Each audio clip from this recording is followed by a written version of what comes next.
Hey, it's Bruno here. Thanks a lot for taking care of little Timmy. He said he had a lot of fun with you, and he said that you're pretty cool. Anyway, let's get back to work. We have a big client here, big hospital client, and they've heard about machine learning, and they're willing to invest some money in experimenting with machine learning and seeing if we can build a model for them that might help their doctors. They have some data on heart disease, and they want to see if we can build a model that will be worthwhile to them. So can you create a report for them? They're not very good with machine learning, so obviously the more information we can provide them and not make it too technical, the better it is. You can do that? You're the best. All right, everybody. We just came off from a really tough section, which was Scikit-Learn. It was a lot to learn. We know that. I remember when I first learned Scikit-Learn, it was extremely overwhelming. It felt like I will never, ever understand the entire library. But as you saw, what Daniel does is he goes to the documentation. He searches Google. Anytime he has questions, he looks for the answer. That's part of our skill as programmers, as data scientists. We're able to solve problems that other people might have difficulties with. We're problem solvers. So over this project, we're going to repeat what we did with Scikit-Learn, but actually formalize it inside of a project so that now we have the skills and the tools necessary for us to build models around real-world problems.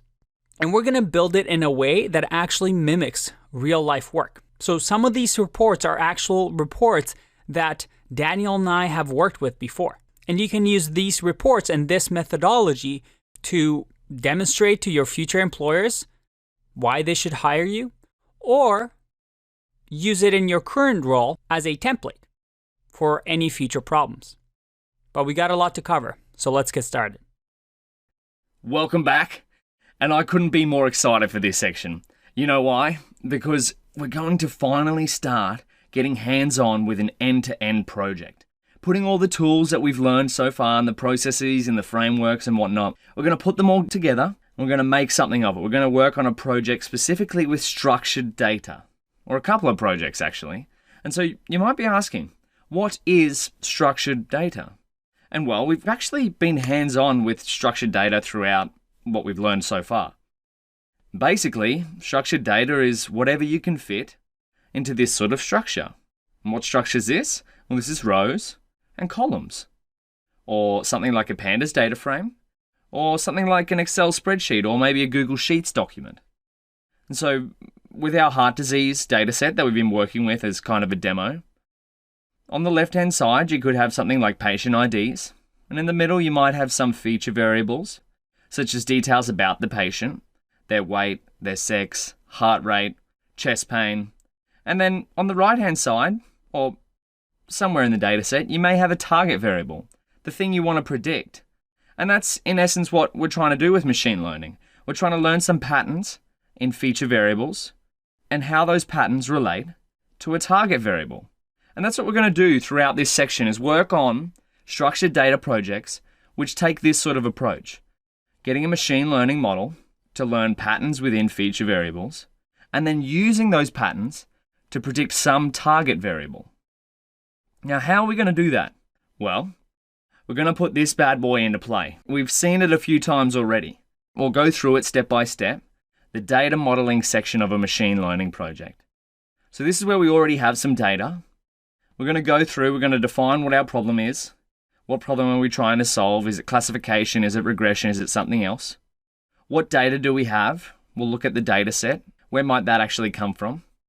What defines success for us? So if we're working through a machine learning project and we're working on machine learning proof of concept, what level of success do we have to get to before we can say, okay, this may move from proof of concept into actually being deployed?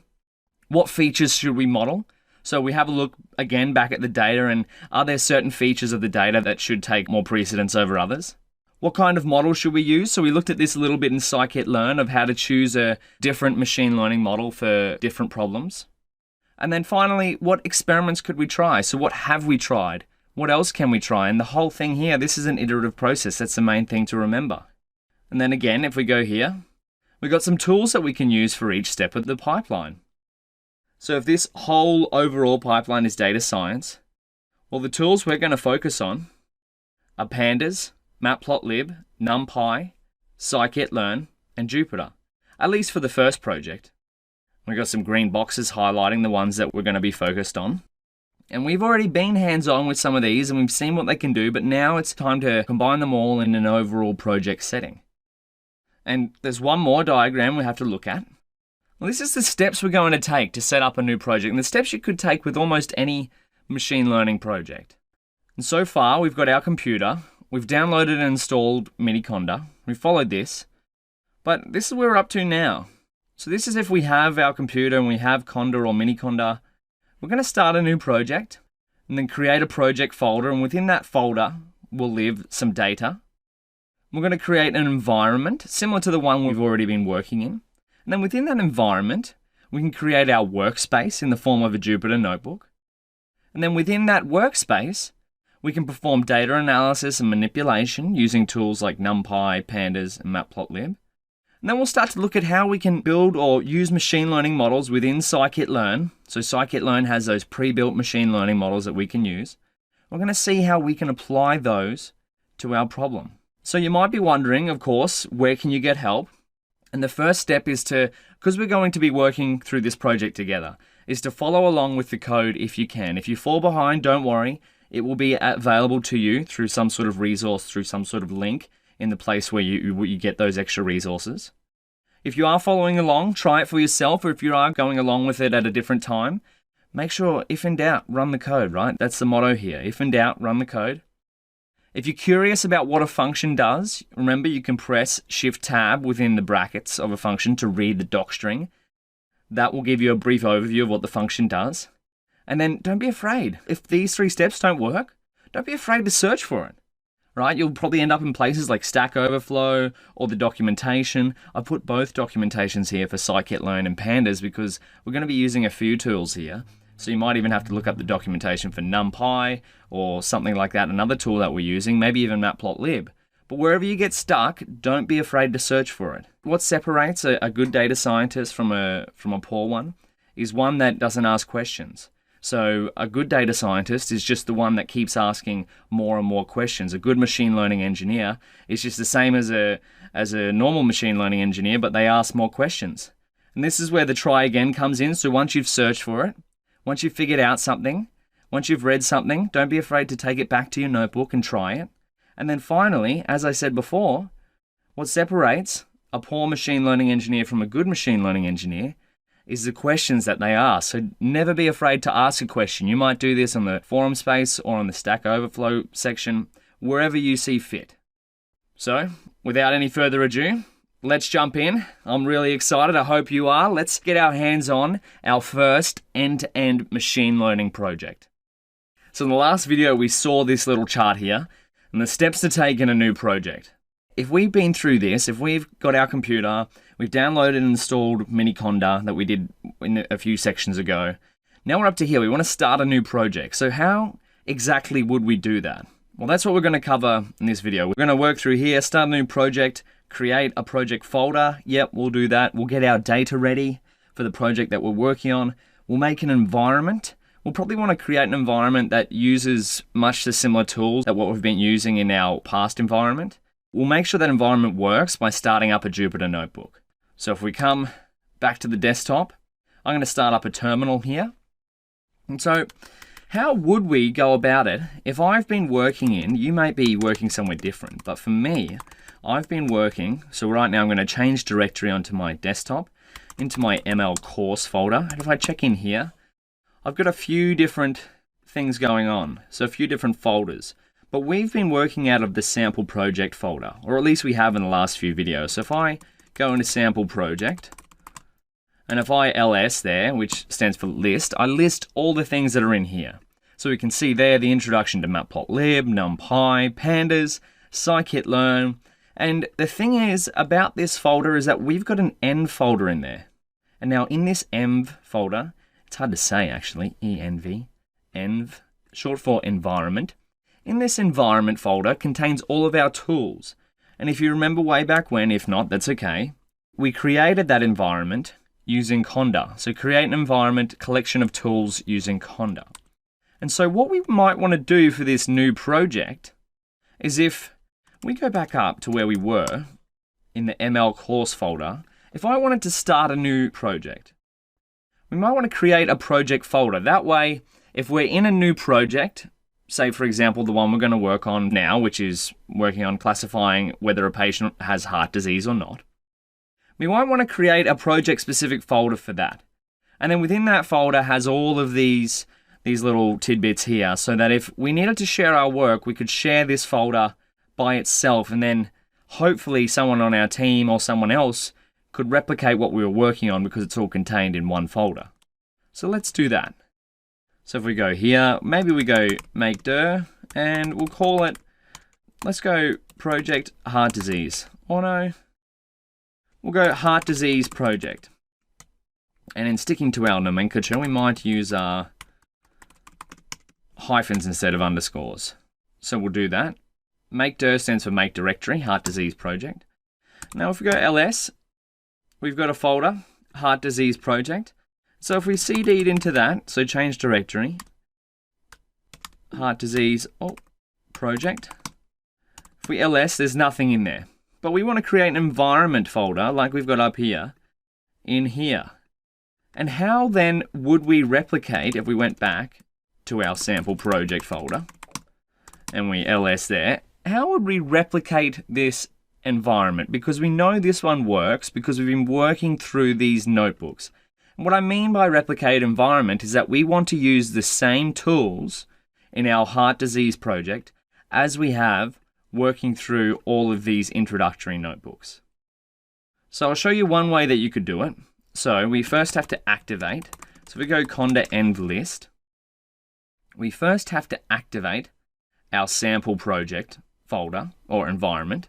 So let's do that. We've seen this before. Conda activate. We'll copy this path, or we could just type it out. users/daniel/desktop/ml course/sample project. Wonderful. So now that environment is activated. We can tell that because base has changed to this. And now what we want to do is we want to create a new environment based on this one. So one way to do it is to export everything that's in this N folder as a YAML file.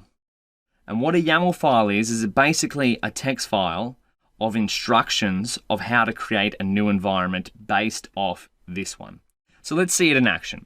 We can do that by running the code conda env export, and then this little symbol, this arrow, this greater than, or I never get these correct, greater than or less than. So this is, the way I think about it is, this is greater than what's on this side. Doesn't matter. This is like an arrow in this case. So it's conda env export, like an arrow pointing to the file you want to export it to.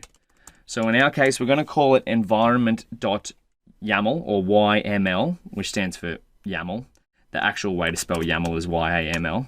If you see either of these, YML/YAML, they're the same thing. If we do that, beautiful. We get a whole bunch of different outputs here, lots of warnings. So if we go ls, we should have an environment.yaml file. So if we look at that, if we go vim environment.yaml, so this is showing us what's in our YAML folder. These are all different dependencies, so conda packages that our previous environment is built upon. So see there, Scikit-Learn equals version 0.22, wonderful. We got Seaborn, wonderful. We got Python. We got a fair few things here. Now to exit Vim, we can press escape and then colon, see how it appears down here, and Q. Excellent. Now to create a new environment, we can deactivate the current one. So conda deactivate. So we can see now we're in the base. We're back to base.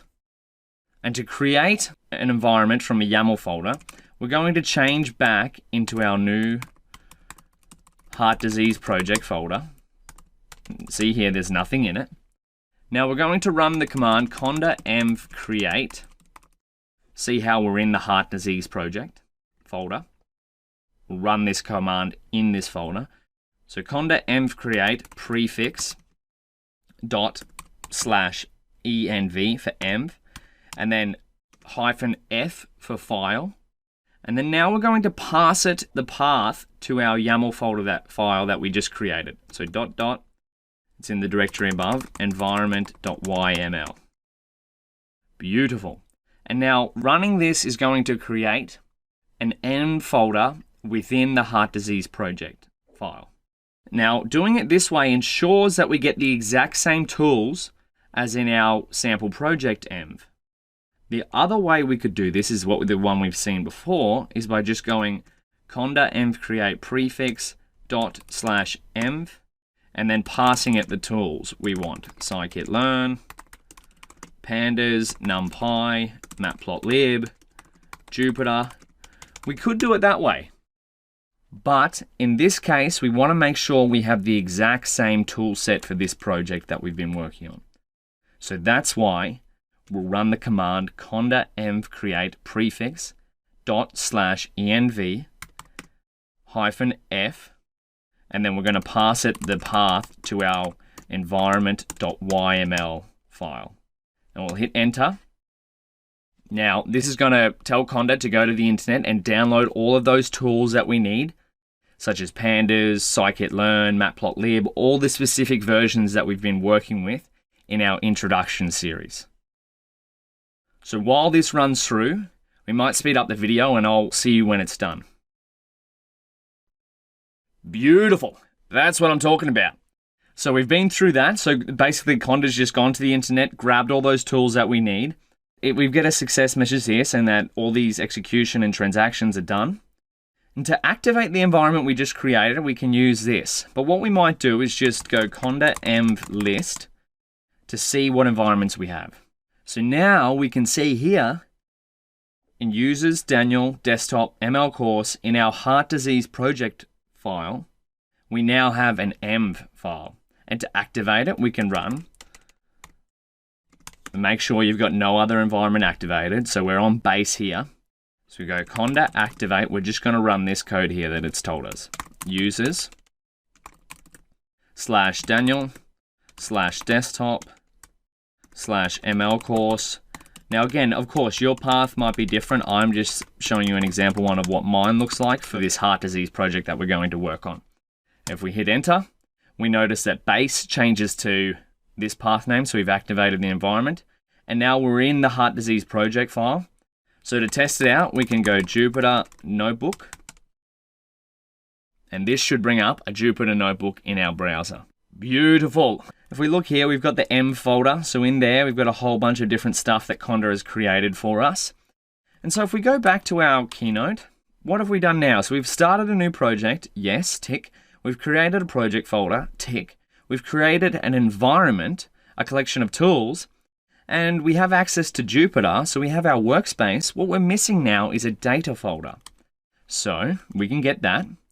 What we're going to do is if we come back to Finder, I'll show you what mine looks like, where the data is. So if we go here, ML course, we've got this heartdisease.csv. We've worked with this file before. We've worked with this comma separated value file. So I'm going to move that into my heart disease project. And if you don't have this file, that's okay. There'll be a link in the resources section where you can download it. And so now we're almost ready to go. If we come back, we've got a project folder. We've got some data in the form of a CSV. It may be in a different style for depending on what project you're working on. But in our case, we're using CSV. We've got an environment to work with and we've got a Jupyter Notebook. Beautiful. Now it's time to get our hands on, create a notebook, and start performing some data analysis and manipulation, and then some machine learning with the tools we've used so far. Beautiful. So now that we've got our environment set up, we've got our Jupyter Notebook running, or a Jupyter Notebook server running, we can create a new Jupyter Notebook and get started on some code. So let's load that up. I'm going to maximize this window. So we'll give it a name here. We'll go end-to-end, something nice and simple, end-to-end heart disease classification. And in good communication style, we'll put a markdown heading and go something simple, predicting heart disease using machine learning. And then a little one-liner. So this notebook looks into using various Python-based machine learning and data science libraries, which are our tools, in an attempt to build a machine learning model capable of predicting whether or not someone has heart disease based on their medical attributes. Whew!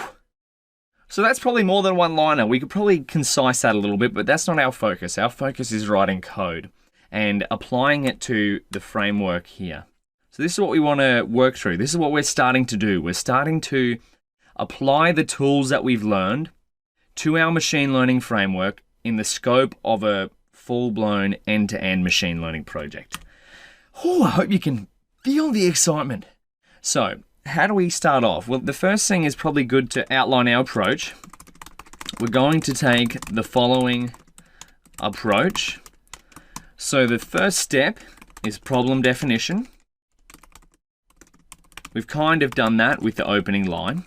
So problem definition 2 is data. We'll look at what data we're going to use to work through this problem. We've kind of already seen it in previous videos, but again, for completeness, we'll just have a little overview look at it here. Then we'll go evaluation. We'll define quickly what an evaluation metric means for us, like what defines success. For this, if we were to deem this project a success, this machine learning proof of concept, could we predict heart disease using machine learning? What would we need as an evaluation metric as a bare minimum? Features. So what features of the data are we going to be most focused on, and even which contribute most to the model, which is step 5, modeling. And finally, step 6 is experimentation, and realistically, the whole thing is experimentation. So this is what we might start with. And again, if you're quite experienced here, you might just start diving in straight to the code. You might know what to do. But for us, because we're still learning, we're still figuring out how to approach different problems, we set up this framework and then we figure out how we can use our tools at each different step. So let's go back. First and foremost, problem definition. We've kind of already done it here, but in a statement that we could tell someone else. So in our case, we're doing binary classification, so whether someone has heart disease or not. So there's only 2 classes. Remember, classification is predicting whether something is one thing or another.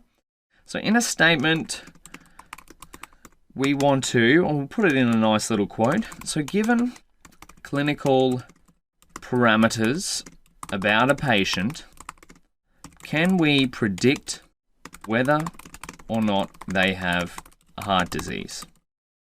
Wonderful. And then 2 is the data. Now, if we come up here, we know that our heart disease data is in a CSV file already. And if we click on that, it's going to load up. It's pretty hard to read here, so that's why we're going to import it soon using a pandas data frame. But if we go up here and if we go UCI heart disease data set, this is where we find about, and this is step 2, by the way, data. This is where we're finding out a little bit more about what data we're actually using. So this is where you could come and download it from. This is the original source for it, the UCI machine learning repository, which has a lot more different data sets in here that you can kind of work on and use for example problems like what we're working through. But to get it in the CSV format, it's already been formatted, and that's on Kaggle. Now you can go to Kaggle as well and get a lot more different data sets. Over here, it's got a little menu. It's got data sets there. You can even search for different things.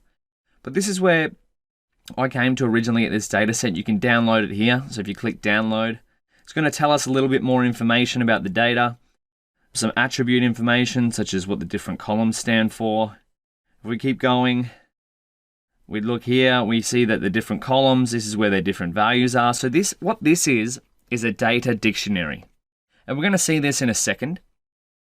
This will come in handy. What we might do actually is see if we can copy this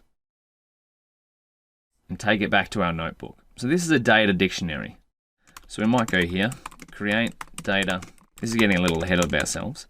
So if we go there, boom, that's what we can use to reference what the columns are in the data.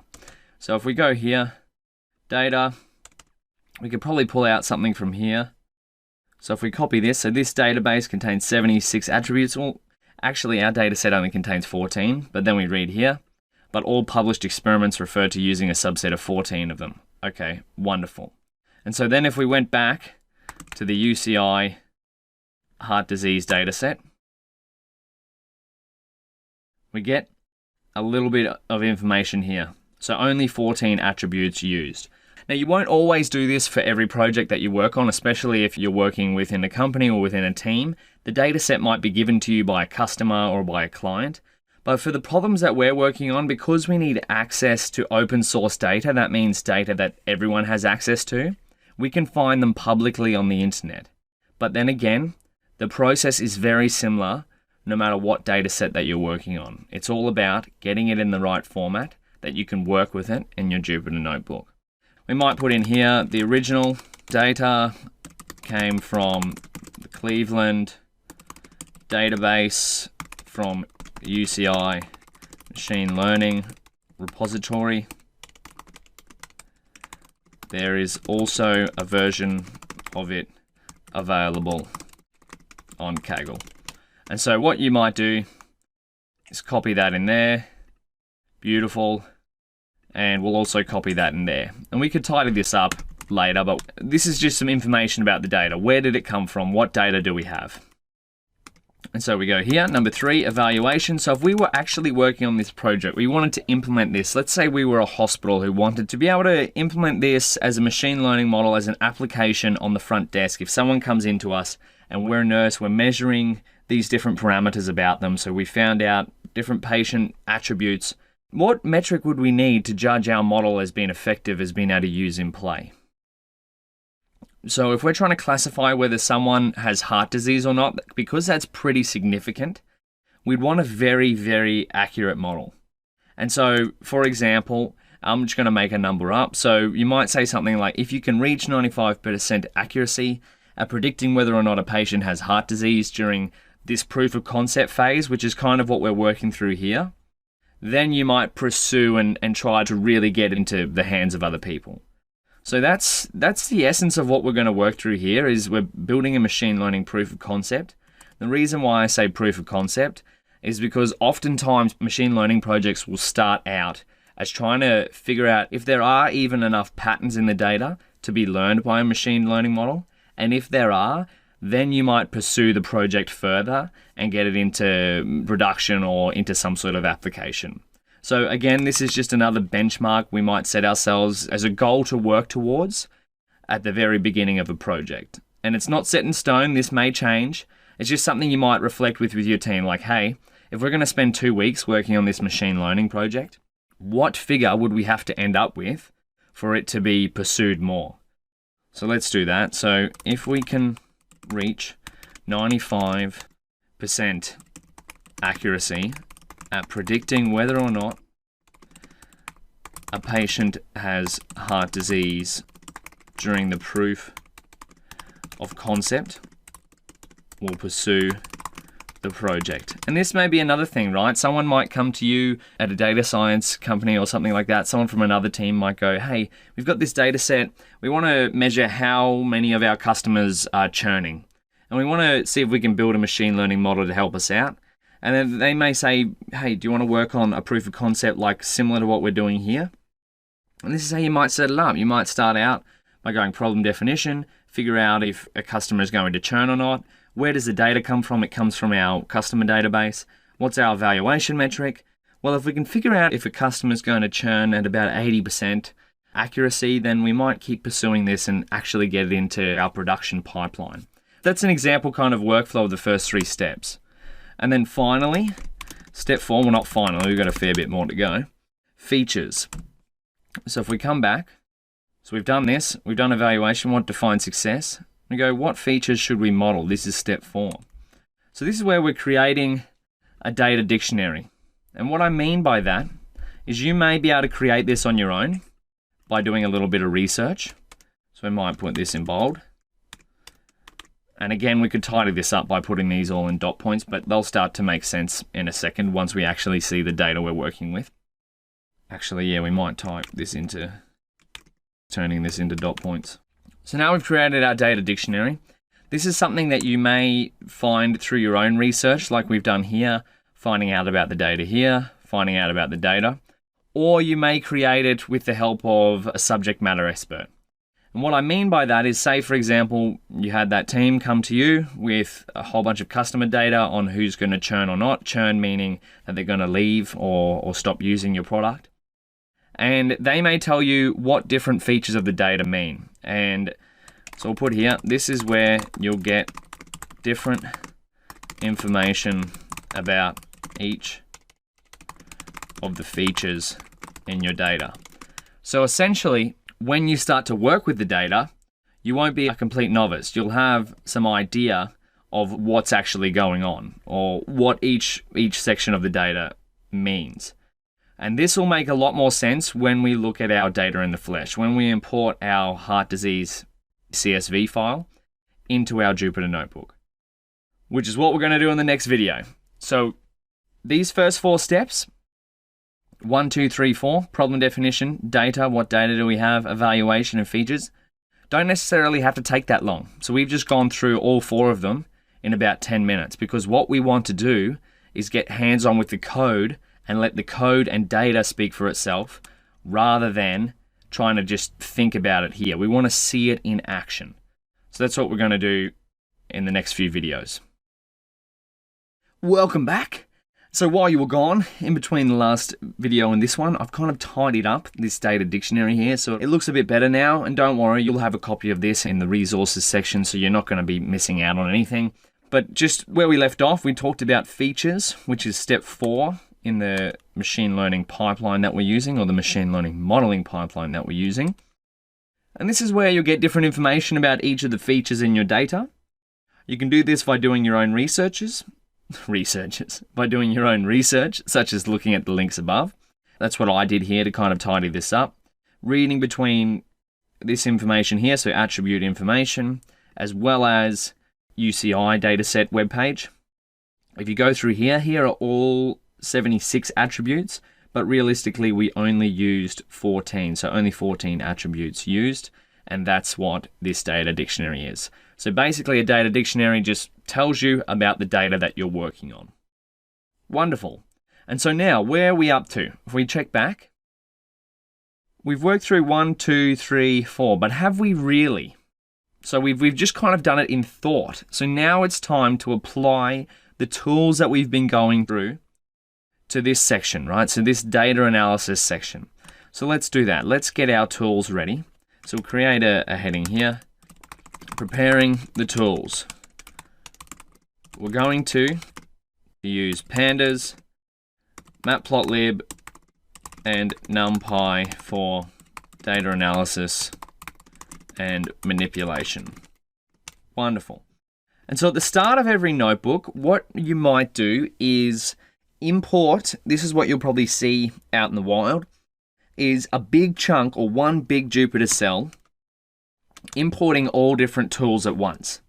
You don't necessarily have to do it this way, but it's kind of industry standard to do it this way. So let's see what that would look like. Import all the tools we need. So what we might do is make little subheadings here. So that way when we're working through this step-by-step process, we've got all the tools that we need. And now, again, a project might not start out like this. I'm only doing it this way because this is what you'll see with the sort of finished project. What you'll more regularly do is kind of how we've been working with it in the past, is just import a tool as you need it.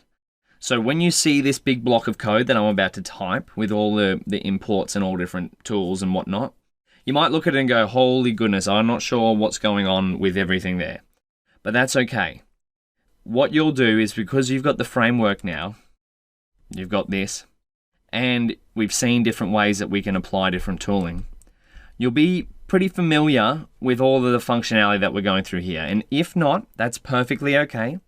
You know where to look and you know where to get help. So let's do this. We'll go regular, EDA, and plotting libraries. Here's where we're going to import Numpy. EDA stands for Exploratory Data Analysis, by the way. Got to learn not to talk in acronyms. We coders like to shorten everything. So import Numpy as NP, import pandas as PD, import matplotlib dot pyplot as plt at plt. Come on, Daniel. Import Seaborn as SNS. So Seaborn, remember, is just that plotting library built on top of Matplotlib. Matplotlib is the base plotting library that we're going to be using. So I'm going to do matplotlib inline because we want our plots to appear inside the notebook.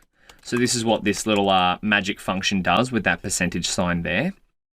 And then we want to import models from Scikit-Learn or Scikit-Learn, also known as Sklearn. You're about to see that in a second. So from Sklearn, we want a linear model. Import Logistic Regression. Now, if you're wondering where these models came from, remember we've got Scikit-Learn model map. Choosing the right estimator. Wonderful. So we followed this along in a previous section. We're working on a classification problem, so we're only going to be importing classification models. So from sklearn.neighbors, we're also going to import another model here. So Neighbors Classifier. And you'll remember this one, Ensemble. You might not have seen the first two, but that's okay. We'll talk about them when it comes to it. Random Forest Classifier, we have seen that one. And then we're going to go Model Evaluations. We're going to go from sklearn.model selection, import train test split. This is going to help us split our data into training and test sets. We'll also import cross-val score from here. Now, if you're wondering how I know all these, it's because I've had some practice. And if you're looking at this going, holy goodness, there's a lot of things to remember to import. And you're like, oh, that's what I'm saying. I'm agreeing with you. But machine learning is a very broad field, and there's a lot of different ways to do similar things. But after some hands-on practice, like what we're going through now, you'll start to get a bit more familiar. And again, it's no rush. I still have to look up things. So I've done these on separate lines, these two. I could have done them on the same line because they're from the same module, but just to keep it a little bit tidy, a little bit Pythonic.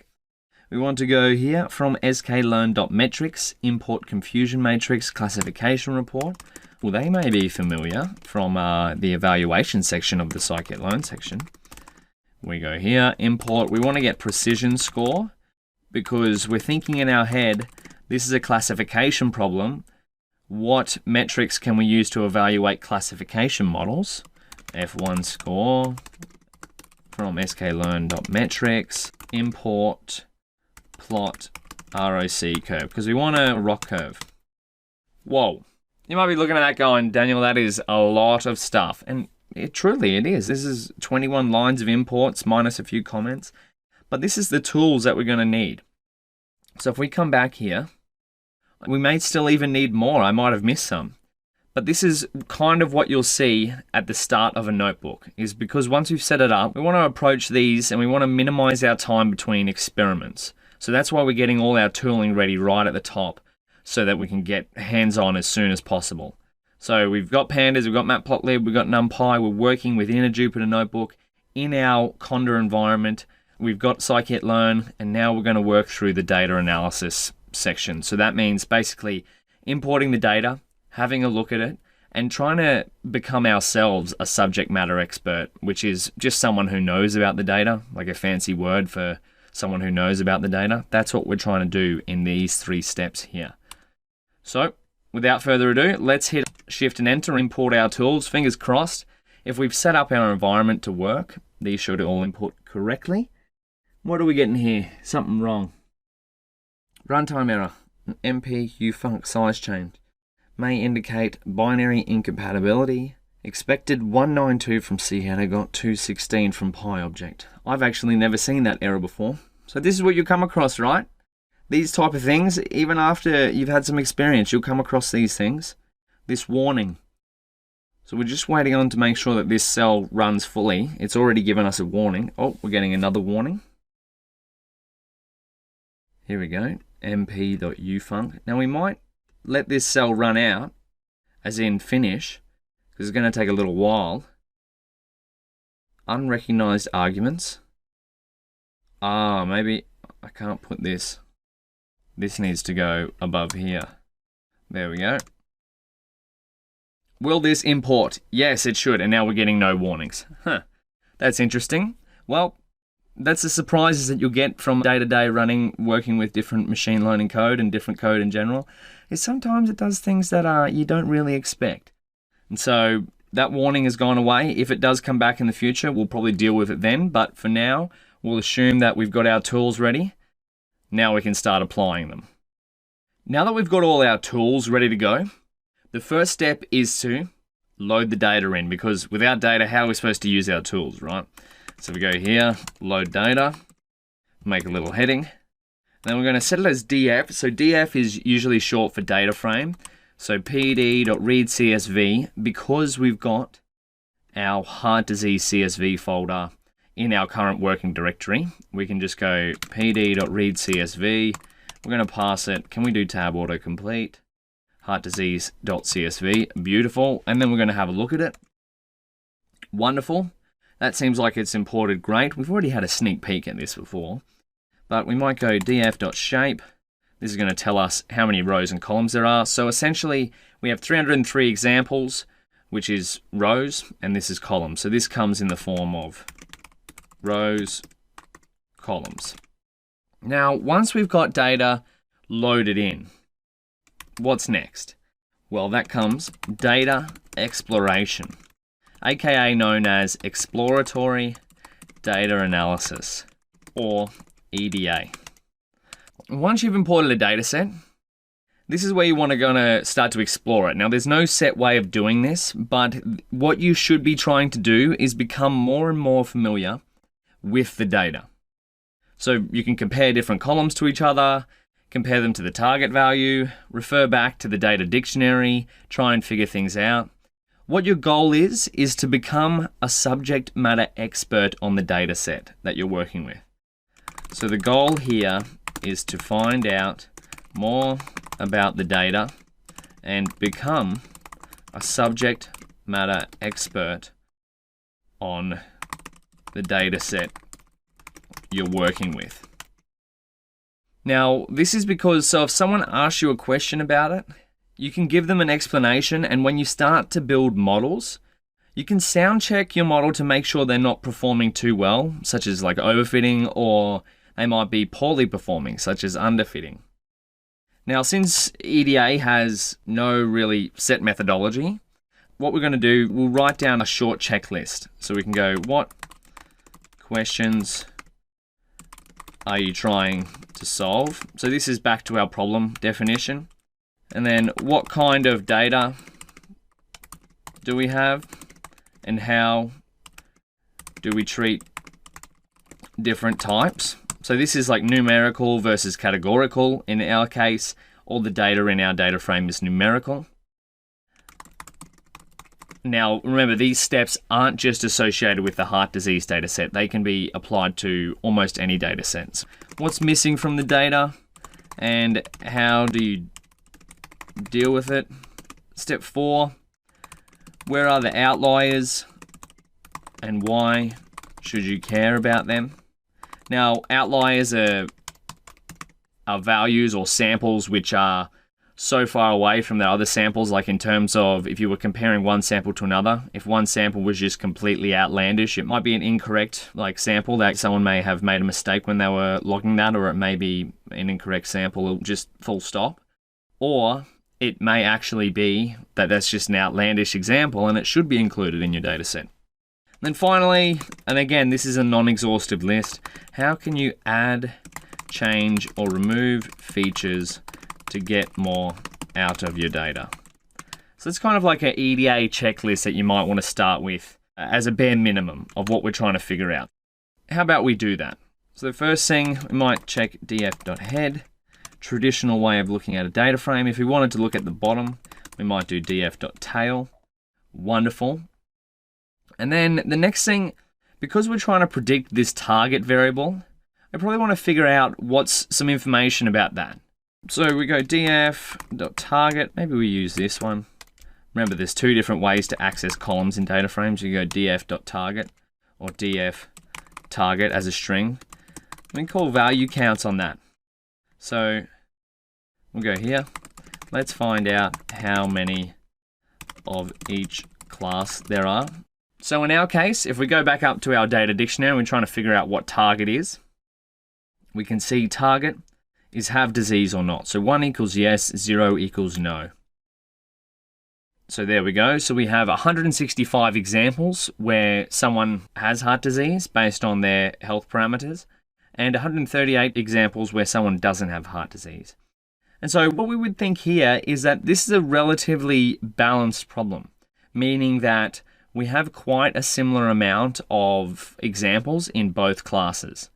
So that's a balanced classification problem. And so if we go here, maybe we want to visualize this. So if we go df target value counts, because we're always trying to be as explanatory. We want to explain the data in a way that both we and other people can understand, and visualizations are one of the best ways to do that. So kind equals maybe a bar graph, and then we'll pass it some fancy colors so that we know this is our graph. We'll trademark these colors. We'll go light blue, salmon and light blue. Let's see this. Oh, we'll put a little semicolon here so that output doesn't come up. There we go. Maybe we could relabel these as something. Maybe that might involve changing the values in the data frame. We won't do that for now. If we wanted to share this with someone, we could relabel that as heart disease and no heart disease. The next thing we might want to look at is different information about our data frame. So we can do that with df.info. What are the other columns got in them? Are there any missing values? So this is what this is going to tell us. So we have age, which is a non-null int 64. There's 14 columns, 302 entries. Sex is int 64. CP, what's CP? Remember, we can check our data dictionary. Come up here. Chest pain type. Okay. Typical at angina, atypical angina. Not actually sure what angina means. So this is where we're trying to figure out what our data is all about. So define angina, a condition marked by severe pain in the chest. That makes sense if we're dealing with heart disease data. Okay. So if we come back, see how there's no real structure to this? Like we're just kind of jumping back and forth. If it seems like we're bouncing around, it's because we actually are. And another way to see, is there any missing values? df is na.sum, because remember, one of our questions in exploratory data analysis is what's missing from the data and how do we deal with it? So are there any missing values? In our case, there's not, so we don't have to do anything about the missing values there. Then if we're still trying to find out more about our data frame, we might do df.describe, which is going to give us some numerical values about all of our columns. So we got count here, which is 303. That's how many rows there are. We get the mean value of age. So that means the mean value of all of our patients here is 54. We come through here. Okay, there's not too much there that we can really make use of for now. What we might start to do is compare different columns. So we'll probably save that for the next video. So save this one getting too long. So now we've got some quick insights about the data, right? No real structure here. We're just trying to figure out what's going on. We've read the column headings here. We've compared them to our data dictionary. We've seen how many examples of each target there are in this graph here, this visualization. Now we're going to start to compare different columns and try and get a bit more of an idea of where the patterns are within our data. So let's do that in the next video. Beautiful. Now we've found out a little bit more about our data frame. What we're going to do now is compare different columns to each other. And the reason being here is because this is helpful to help us start gaining an intuition about how the features, so these columns here, relate to the target variable. So that's what our machine learning model is eventually going to do, right? It's going to search through the different columns of our data frame and then figure out the patterns as to what target value is associated with values here. Now we could do much the same. If you just went through this row by row, you would start to gain an intuition about what values associate with what target value. But let's stop talking about it. Let's visualize it. So what we'll do, the first two columns we might compare are age to target. So we go here, frequency according to sex. So this is what we want to do. We want to compare the sex attribute to the target attribute. So what we might do is go df.sex.valueCounts. Here, there's no real pattern of how we're doing this. We're just kind of exploring the data. All right, so we see here, there's a lot more male to female. So female is 0 here, that number, and male is 1. The reason why I know that is if we go back up to our data dictionary, if we look here, sex, 1 equals male, 0 equals female. Wonderful. So we come down. So we know our data set is a little bit tilted towards having more males than females. If we wanted to compare the sex column to the target column, a handy function in pandas is the pd.crossTab. So let's have a look at that. Compare target column with sex column. PD crossTab. We're going to pass it df.target with df.sex. Beautiful. So this is going to give us some information here. What can we infer from this? Well, what we could do to begin with, before we even build a single machine learning model, is make a simple heuristic. So since there are about 100 women, right? If we add up this, so if we see sex is 0, and this is comparing the target column to the sex column. So since there are about 100 women, and 72% of them, or 72 out of the entire amount of women, have a positive value of heart disease being present. So see here, the target is 1. So that means an indication that they do have heart disease. What we might infer based on this one variable, if the participant is a woman, so if the sample, if we come back up here, if the sample in our data is a woman, there'd be roughly a 75% chance she has heart disease. The reason being is because here we've taken about 100 or so. Again, we're just rounding here. And if we add these up, that's going to equal 96. But if we see here, just looking at this comparison between sex and target, 72 out of 96, so basically 75 out of 100. So what we're inferring from this, before we even build a single machine learning model, if a woman comes and we're trying to figure out whether she has heart disease or not, based on our existing data, based on our existing data set, 75% chance that she has heart disease. Again, remember, based on our existing data set. It might be different in the real world. And so if we look at male, there's about 200 in total, with around half indicating a presence of heart disease. So see there, 93, target equals 1, where sex equals 1. When the sample is a male, 93 out of 207 indicate that there is heart disease.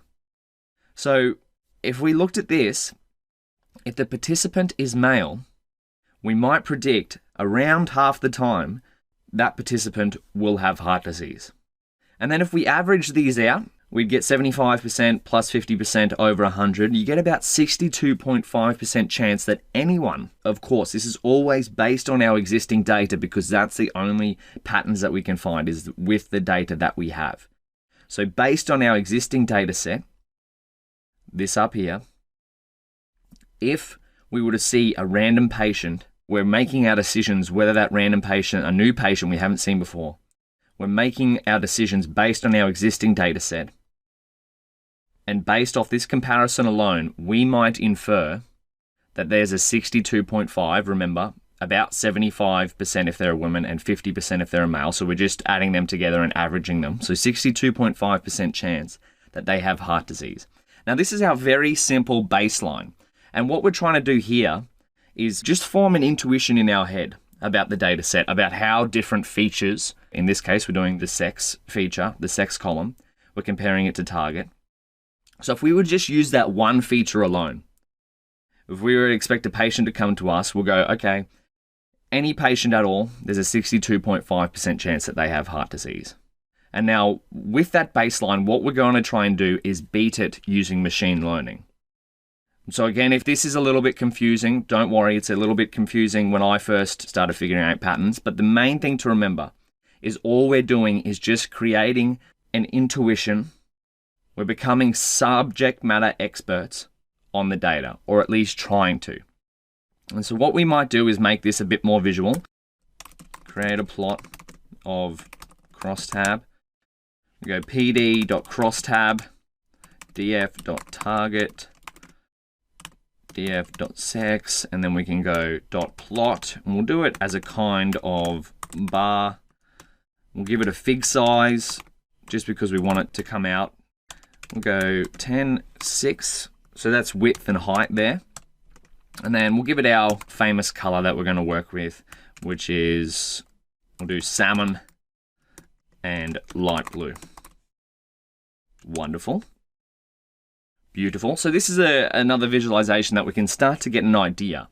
And it shows it a little bit more intuitively than just a crosstab. So if we look here, we've got target, which is 0, not heart disease. And this is sex, 0 or 1. So we can see that the people who don't have heart disease, there's far more male. And we can see here that the people who do have heart disease, now there are more males that do have heart disease, but if we look at the ratios compared to each column, so this one is male, blue is male, and the salmon color is female. If we compare these columns, we can see that the females who do have heart disease is about a 3-to-1. If you would just compare those visually, about 3-to-1, right? So that's where we're getting a 3 and 4 chance of a female at random having heart disease. But males, the ratio is kind of, and it's definitely not completely even, but it's a lot closer than what the females are. Wonderful. So if we wanted to add some titles to this, we could add some communication here, such as maybe we go plt.title, heart disease, frequency for sex, and then we go plt dot, maybe we add an X label, and we go 0 equals no disease, 1 equals disease. We might go plot Y label. We might put amount here. Then maybe a legend, because we might change this legend. See if we can update that to, rather than being 0 or 1, so we want to communicate this to someone. We're doing some data analysis. They don't know what 0 or 1 means. So we want to do female, male. Actually, I'll show you what this does before we even do it. So let's do that. We'll add a little semicolon here so we get rid of that. What are we missing out here? Oh, I forgot legend. That should work. Wonderful. So that's a little bit more intuitive. And so this is what I wanted to change here. I wanted to get them vertical. So what we might do is plot X ticks. These are X ticks here, little ticks that are labeling. So we go plot X ticks, and then rotation equals 0. This took us a little while to get set up, but really if you're going through this, you might breeze through it if you're going through it by yourself. But if we want to communicate it with someone else, we better design it in this way, because we may know the data ourselves, but if we just want to share this image so someone else has an intuition over the comparison of who has heart disease depending on what sex they are, they won't know what we know with the data. So that's why we're making our visuals as communicative as possible. All right, now that we've compared 2 columns, we've seen how to do it. What we're going to do in the next few videos is compare a few more. So take a little break, reflect back on what we've gone through here. Maybe try compare 2 columns of your own. Usually you compare the target with a single column here, and you start to work out the patterns. Now for our next comparison, what we might do is try to combine a couple of independent variables, such as age, thal-act, which is maximum heart rate, and then compare them to our target variable, heart disease. So if we have a look back at our data frame, so what we might compare is age, thal-act, and target, all in one.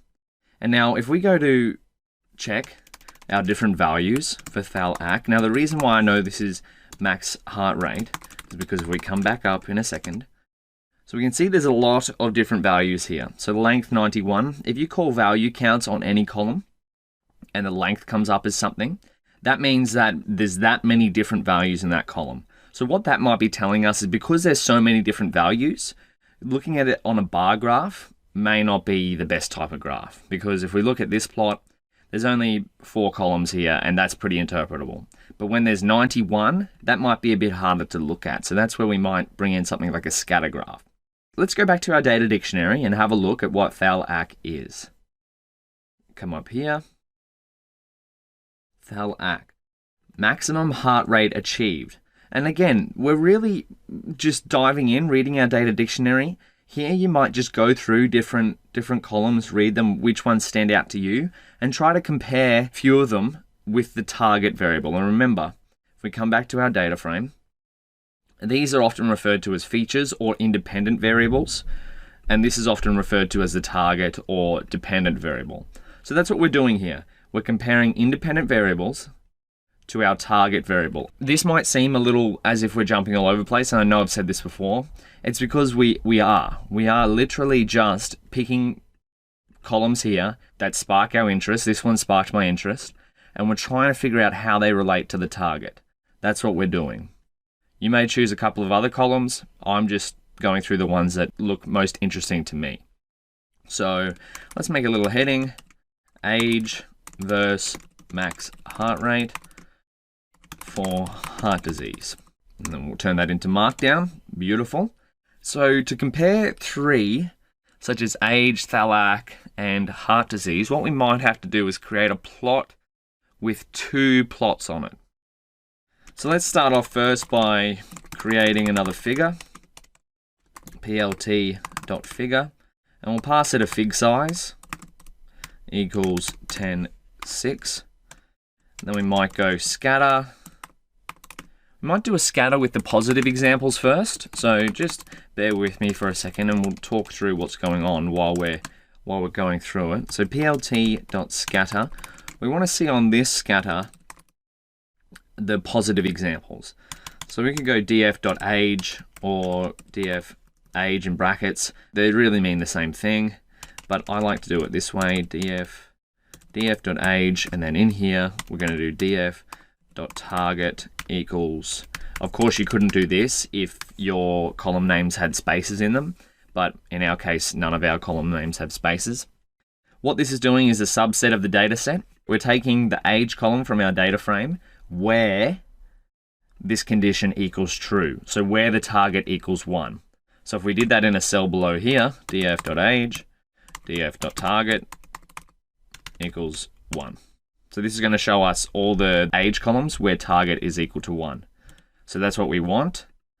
Beautiful. And we also want df.thal-ac, which is maximum heart rate, df.target equals 1. Beautiful. And we're going to give it a color of salmon. What would this look like if we called that? Wonderful. So along here, we've got maximum heart rate and we got age. So what could you infer from this pretty quickly by just looking at it here? Well, you might infer that there's kind of a downward trend. So if you were to draw a line through there, just a straight line, it's all over the place, right? But it's kind of, you can kind of see the pattern going down here. The younger someone is, the higher their heart rate. That's the kind of trend that you'd be seeing there. That makes a little bit of sense, right? Now, these are positive examples. So these are patients, because we've got target equals 1, these are patients with heart disease. And so now we want the negative examples on the same plot. So scatter with negative examples. I'm going to go plt.scatter, and go df.age. All we're going to do is just copy what we've got above, but except target equals 0 because they're negative examples. This is without heart disease. Thal-ac df.target equals 0. Wonderful. C equals, I'm going to go light blue. That's the color scheme we're set up for now. Beautiful. So now we've got positive and negative examples on there. And again, they're kind of all over the place, but if you were to look at the trend, the line kind of goes down for both, but again, you can't really split them. This is where our machine learning model will have to take over from our ability to have a look at this. So if you were to look at this, now I just put a semicolon there to stop that little Matplotlib output. If you were to look at this and you were trying to decipher what's going on here? What was the maximum heart rate of someone who had or didn't have heart disease? The salmon versus blue dots. Blue dots are without heart disease, salmon are with heart disease.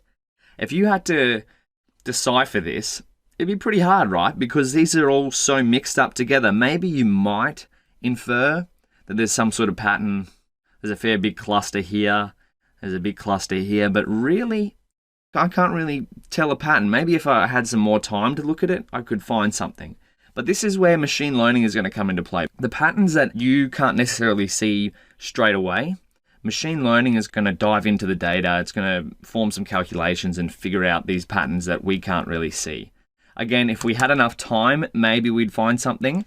But we're machine learning engineers, we're data scientists. We prefer that the algorithm does the job for us. So what we might do is add some helpful info just to make this plot a little bit more complete. So plt.title, heart disease in function of age and max heart rate. And then plt.xlabel, down the bottom is the age. And then plt.ylabel, this is going to be max heart rate. And then we'll add a legend so people can understand which dot is which, and they're not just thinking about, whoa, what's going on here with the salmon and light blue dots? Amazing color scheme, but I'm not sure what's happening. And we'll put the semicolon there instead of there. Wonderful. So that's looking a little bit better, but again, you let me know if you can see some sort of pattern, but to me, all I can really see is a bit of a downward trend. So as someone gets older, their maximum heart rate decreases, which kind of makes sense. Again, when you're exploring a data set, you won't necessarily always find patterns to begin with. We're just familiarizing ourselves with what's going on. And so because we've just done the age, what we might check out is what's the distribution of the age. So to do so, we'll go check the distribution of the age column with a histogram. Now the distribution is another word for spread of the data. So we can kind of see here that there's almost an even spread. So you may recall what kind of distribution an even spread of data has. And if you don't, that's perfectly fine. It took me a while to understand this as well. It took me a long time actually, and I still have to research. So this kind of distribution here is otherwise known as a normal distribution. And if you were to really say what kind of normal distribution is, we'd look at this perfect normal distribution. Let's have a look. Let's go normal distribution is going to look like a bell curve. So see something like that. So if we come to ours is very close to that shape, but it's kind of swaying towards the right. So we can see that most of our population or most of our samples, their age is around this big mid gap here. And we don't have that many around the 30-year-old age or past, this might be 80 up here or something like that. We don't have many past there. The majority of our data set are within the 50 to 60 range. And so this is what you might want to do for a bunch of different columns, is check the distributions, check the spreads. If we did have someone out here that was like 150, that would maybe be some type of data that we'd have to clean up, because I'm not sure if anyone's ever lived to 150. Or if we had someone down here that was maybe 5 or something like that, we'd also have to think about, okay, is that something we want to include in our data set? But this is going to be different column to column. So we're just checking the age here. It's a normal distribution. We might do the same for other columns, but the way you sort of think about samples out here is they're referred to as outliers. And now, how will you tell that if there's any outliers? Well, distribution plot, this histogram, is one of the best ways to do it. So if you're getting some weird results, like some weird results in terms of your machine learning models later on, it may be because there's outliers in the data, and that's where you'll have to check different distributions of each columns. So that's one way to do it. Now, what we might do is compare another two columns. So if we come up here to our data dictionary, I saw this one before, the chest pain type. And I thought that would be interesting to see. So if we got here 4 different types of chest pain. So chest pain related, decreased blood supply to the heart, chest pain not related to heart, typically esophageal spasms. So I guess that's like your esophagus, which is, I think, that tube from your mouth to your stomach or something like that. asymptomatic, chest pain not showing signs of disease. Okay, so this will be pretty interesting, right, if we compare this to the target column. So chest pain versus target. So does chest pain relate to whether or not someone has heart disease? So let's come down here. We'll go make a little heading. Heart disease frequency per chest pain type. And what we might do actually is just remind ourselves, copy our data dictionary for chest pain so we can remember what each different value is. So if we come in here and we'll copy this, Shift and Enter, we'll bring it down and we'll paste it here. Wonderful. So this is what we're going to compare. We can do that with fairly quickly with a PD crosstab, df.cp, df.target. Okay. So if we look at this, what would we devise in here?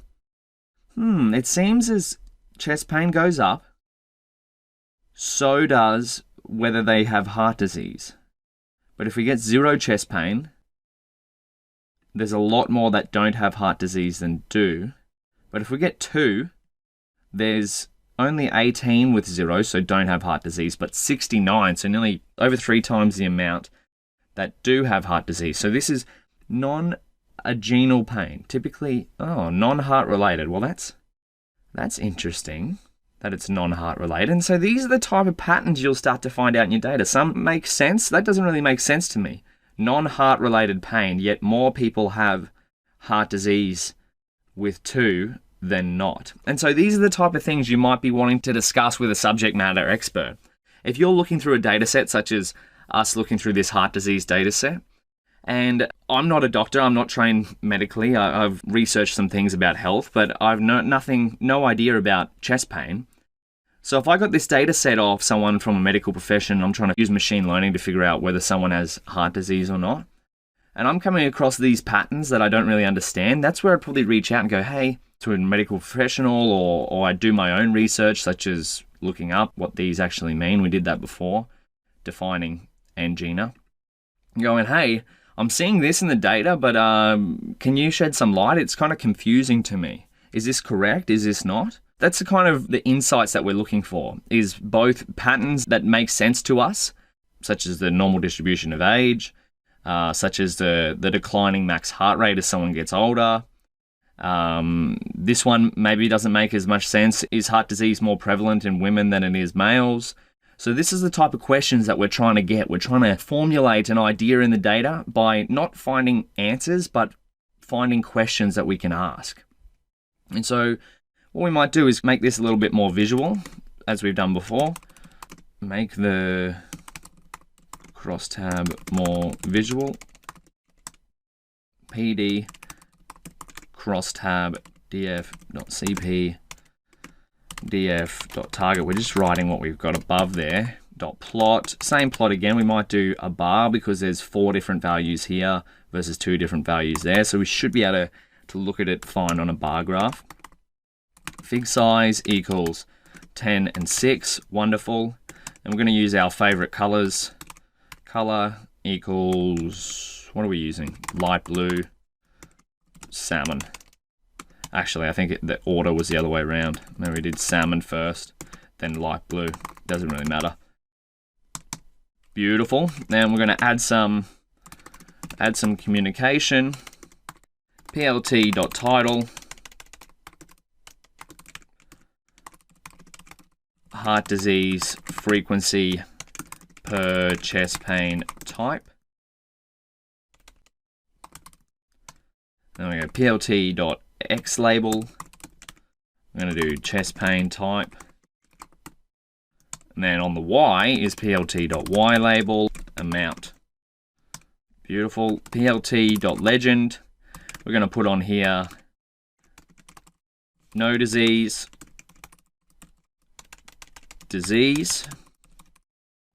And then we'll finish it off with, again, we're going to make sure that the X ticks are vertical so it's a bit easier to read. Shift and Enter. What do we got? PyPlot has nothing. Y label. We got a little typo. Beautiful. There we go. So that's a bit more visual. So there we're just turning our crosstab into a graph here. Now this is something that we could take pretty quickly to someone and go, hey, what's going on here? Chest pain type has way more accounts with the disease than chest pain 2, that is. And it's supposed to be non-anginal pain. So typically esophageal, that word is very hard for me to pronounce, esophageal spasms, non-heart related. So this is, again, raising questions from the data. That's what we're trying to do in this exploratory data analysis. All right, so we've got a pretty visualization there. What we might do next is check out the correlation between independent variables and our dependent variable. So again, if we have a look at our data frame, this is what you want to be jumping in and out of, right? Just using df head to quickly have a snapshot of your data frame. These are our independent variables, remind ourselves, and we're trying to use them to predict targets. So we'll see how we can compare those, and we're going to use a correlation matrix, but we'll see that in the next video. All right, now we've done a little bit of EDA or exploratory data analysis. We're going to do one more step, and that is building a correlation matrix. You might be thinking, what is a correlation matrix? In layman's terms, it's a big table of numbers telling us how each independent variable is related to each other, aka these columns here, how do they interact with each other? Are they a positive correlation or are they a negative correlation? Now, let's not talk about it for much longer because we want to see it. We want to see what is happening. So let's go make a correlation matrix. And to do so, we can use df.core. If we hit Shift-Tab here, compute pairwise correlation of columns, excluding NA/null values. Well, pairwise correlation, that's just basically saying compare each of these columns to each other. Well, let's see it in action. If you're looking at this for the first time, quite confusing because there's a lot of numbers going on here. Okay, you can see the columns are on the rows as well as the columns. And the diagonal here is 1, 1, 1, 1. There's a lot of decimals, and some are negative and some are positive. What we might do though, instead of staring at this and exploring it for a little bit, we might make this a little bit more visual. So let's make our correlation matrix a little prettier. And we're going to do that using Seaborn's heat map. So we'll set it up in a variable. So core matrix equals df.core. Wonderful. And then we'll set up a figure and an ax using, plt.subplots. That's it. Fig size. I kind of know the fig size because I've seen this plot before. So I want it to be 15 width and height. And then we're going to go ax equals sns.heatmap. Would help if I typed map. And then we're going to pass it core matrix. And we want to annotate it, so we'll set a not to equal true. And we also want a line width. Line widths? Yeah, I believe that's it, of 0.5. And then what else do we need? There was a couple more things. Format equals, we only want 2 decimal places. So see here, these are like 6. So 2's going to be enough for us. And then CMap, to give it some nice colors, we'll go yellow, green, blue. Wonderful. Let's check it out. Invalid syntax. Oh, forgot the comma here. Classic. Wonderful. Okay, so what is this showing us? We've got some cut-off things here. That's that pesky Matplotlib 3.1.1 error. But that's all right, we can fix it. So we might go bottom. You might not see that if you're using a later version of Matplotlib than what I'm using at the moment. We need to adjust the y-axis limitations. So we'll go get y-lim. Wonderful. And then we're going to go ax.set-ylim. That's it. That's how we change it. We want to move the bottom up and we want to move the top down. Does that make sense? So bottom plus 0.5 and top minus 0.5. Does this work? Wonderful.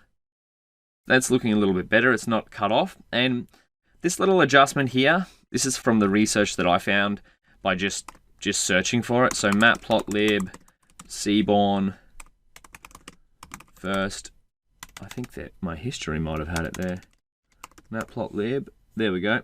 First and last row cut off. And it's an example of searching for your problem when you have it. right? When you run into an issue, it's just about trying to figure it out. So they've got a similar problem to what we just had, cut off.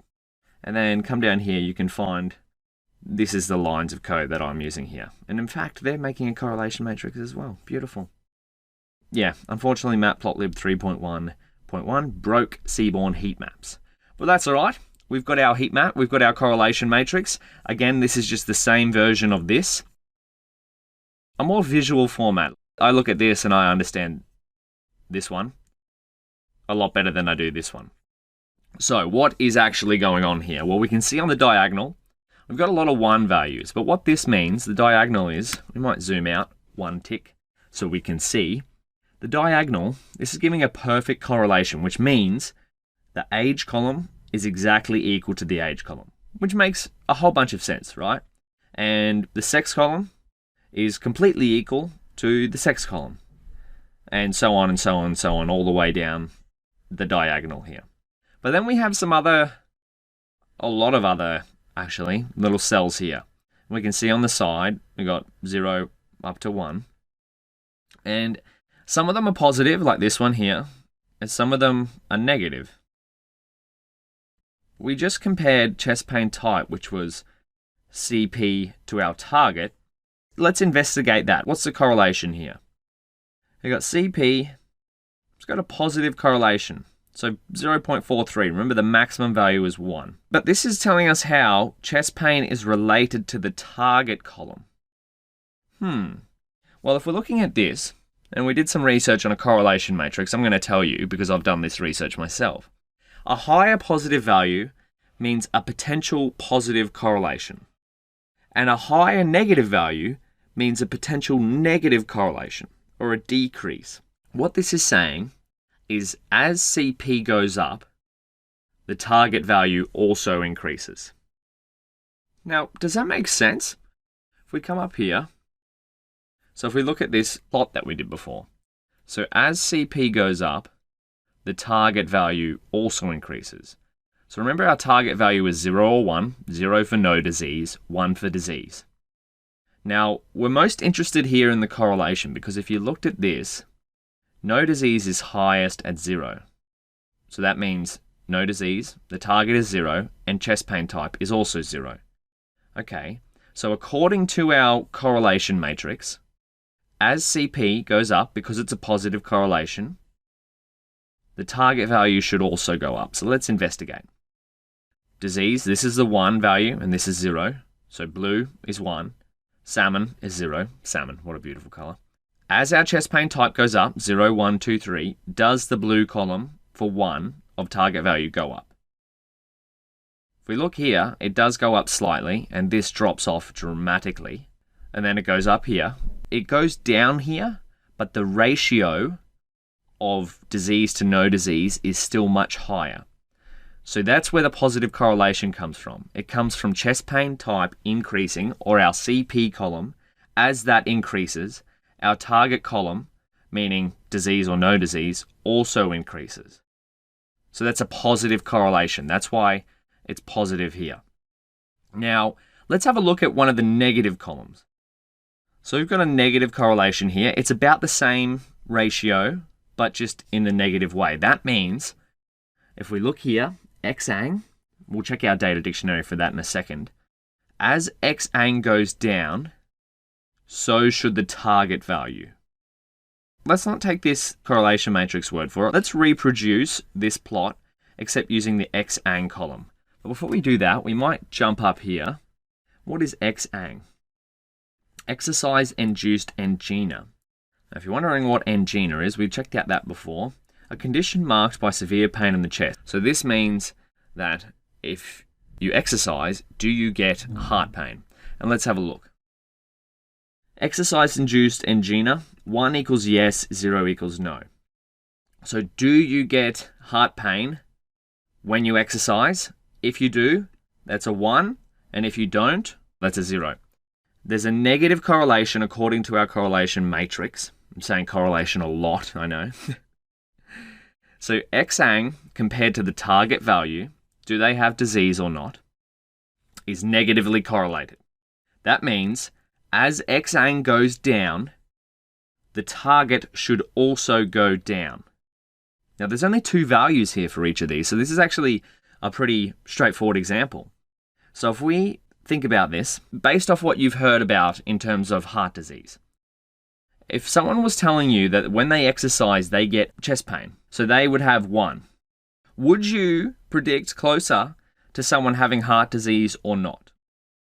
If they had exercise-induced chest pain, what would you be more inclined? Do they have heart disease or they don't? Well, for me, I would be more inclined to say, well, based off the rest of the data, if they're getting exercise-induced chest pain, there could be something going on with their heart, right? They could be heart disease. So this is where there's a negative correlation. This is where the negative correlation comes into play. Let's go down here, back to our correlation matrix. So there's a negative correlation of negative 0.44. So that means as xang goes down, the target value goes down. Based off what the core function is seeing in our data, exercise-induced angina, when I compare that column to the target column, I'm noticing that when xang is lower, so is the target column. Based off what we're looking here, and remember, it's only a 0.44 correlation. It's not a perfect 1, like -1 correlation. But just, it's trending towards, if someone didn't have chest pain, so didn't have exercise-induced angina, the trend is negative, so it's trending towards them not having heart disease. Does that make sense? And you could go through all of these values. So this is pretty flat. Like this is almost basically 0. There's no correlation between FBS and the target. What's our data dictionary telling us? FBS. So fasting blood sugar. So this is saying, is the fasting blood sugar above 120 milligrams per deciliter? I believe that might be deciliter. 1 equals true, 0 equals false. So that's basically saying they're perfectly even. There's no real positive or negative correlation. It is what it is. And so that's the kind of insight that you can start to form with this correlation matrix. And that's the kind of insight that we want to sort of figure out on our own if we weren't medical experts and we could only work with the data that we have. This is the purpose of EDA. This is the purpose of what we've gone through here, comparing different variables, looking at the distribution, comparing more different variables here. And this process, we could keep going with this, right? We could keep going until we really, really understand the data. But what we want to do next is model-driven EDA. So what that means is building a machine learning model to derive insights of how these independent variables here contribute to the target variable.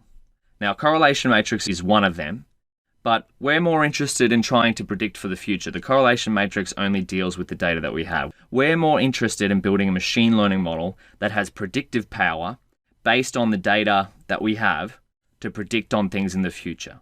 So that's what we're going to look at next. If you're a little bit stuck here of what the correlation matrix is, don't worry. It's a pretty in-depth concept to understand, but where you can probably go next is by just searching what is a correlation matrix. So you go here, what is a correlation matrix? You could go to this first link. A correlation matrix is a table showing correlation coefficients between variables. Well, that sounds like a good resource. Start to read up on a little bit more. Hey, that looks a little bit like the graph that we made. But we've covered most of the crux of a correlation matrix. It's really just going, okay, looking at 2 variables and going, is the relationship positive, aka as one increases, so does the other? Or is the relationship negative? As one decreases, so does the other. But let's have a look at our workflow, see where we're up to. We've been through some data analysis. Now's time to get onto the machine learning in the modeling section. Let's see where we're up to here. If we look at our new project workflow, we've covered this. We've looked at some exploratory data analysis using Numpy, Pandas, and Matplotlib. Now's time to get into the machine learning part of things using Scikit-Learn. We'll start to test our little theories about what we found out in the exploratory data analysis. We'll start to see, does our machine learning model agree with what we found here, just exploring the data on our own? Welcome back. In the last video, we finished off checking out our correlation matrix. And we looked at our workflow and saw that we're now up to step 5. So we've covered problem definition, data evaluation, we've looked at the features, we've done a little bit of data analysis. Now it's time to start bringing in machine learning. So let's see how we do that. Let's go into here. We'll create a little heading. We might do it 5.0 modeling, and we're going to turn this into Markdown. And so what's our problem? So let's scroll back up. We defined it up here, right back at the start. So problem definition is step 1. So in a statement, given clinical parameters about a patient, can we predict whether or not they have heart disease? So we're working with a classification problem. Okay, that's what we're trying to be answering with machine learning and evaluation. So this is our evaluation metric, because right now we've got a data set and we're just exploring it. We're experimenting here. So if we wanted to actually get this into production, into a real life setting, we'd probably want it to be fairly good, right? Because it's predicting something as important as whether someone or not has heart disease. So we would want a minimum of 95% accuracy at predicting whether or not a patient has heart disease during our proof of concept, which is kind of like what we're working through here. And if we can make it to that, we'll keep pursuing it. We'll keep going, see if we can improve it, make it better, or see what we need to improve. So this is what we're going to be trying to solve with machine learning. We're trying to answer this problem statement. And this is our evaluation metric, something that we'll be working towards. And of course, each of these could change, but these just give us a little roadmap of something we can head towards. So let's go down, see what we would do. The first thing we might do is re-look at our data set, remind ourselves of what we're doing. So we're going to be using these columns to try and predict the target column. So aka the independent variables to predict the dependent variable here. And the first thing we might do is split our data into X and Y. So we'll split it into features and labels. And then what we might do is create a training and test split, similar to what we did in the Scikit-Learn section where we worked through the Scikit-Learn machine learning workflow. So let's do that. So let's go split data into X and Y. X is going to be equal to every column except the target column. That's what we want. So df.drop, we're going to drop the target. We're going to set the axis equal to 1. Beautiful. And then Y is going to be, these are all the labels. So we're going to go df. We can just go target. There we go. Now let's visualize X. Wonderful. No target column, and we'll visualize Y to remind ourselves it's just 0 or 1, whether or not someone has heart disease. So it's a binary classification because there's only 2 options. Binary meaning 0 or 1. And now, what we have to do is split our data into a training and test split. Now, we've seen this before, but it's worth reiterating. Why not use all the data to train a model? What is a train and test split? Well, let's say you wanted to take your model into the hospital and start using it on patients. How would you know how well your model goes on a new patient not included in the original full data set that we have? So if we built a model on every single sample in this data frame, how would we know? How would we have an insight into seeing how it would go on someone that our model has never seen before? This is where the test set comes in. It's used to mimic taking our model into a real environment as much as possible, or at least it tries to as much as possible. It's important to never let our model learn from a test set. It should only be evaluated on a test set. So we're going to have a training set, which is like when you're studying for an exam, it's like the course material. So the machine learning model is going to learn the patterns in the course material. And then it's going to be evaluated on the final exam, which is the test set.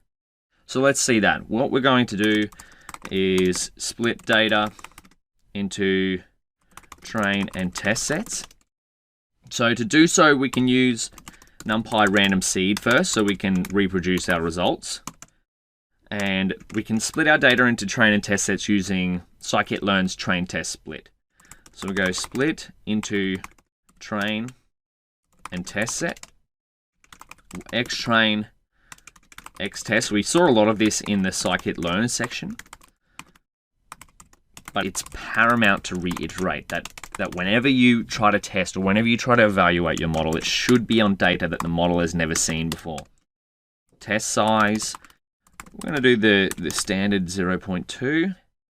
So this X is what we've created up here, our dependent variable, and this is Y, which is our labels.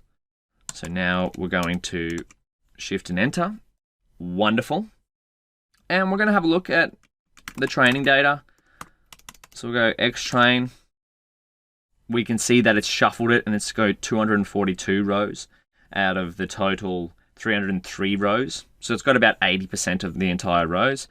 Then we can do the same with the Y train, and we might find the len of Y train as well.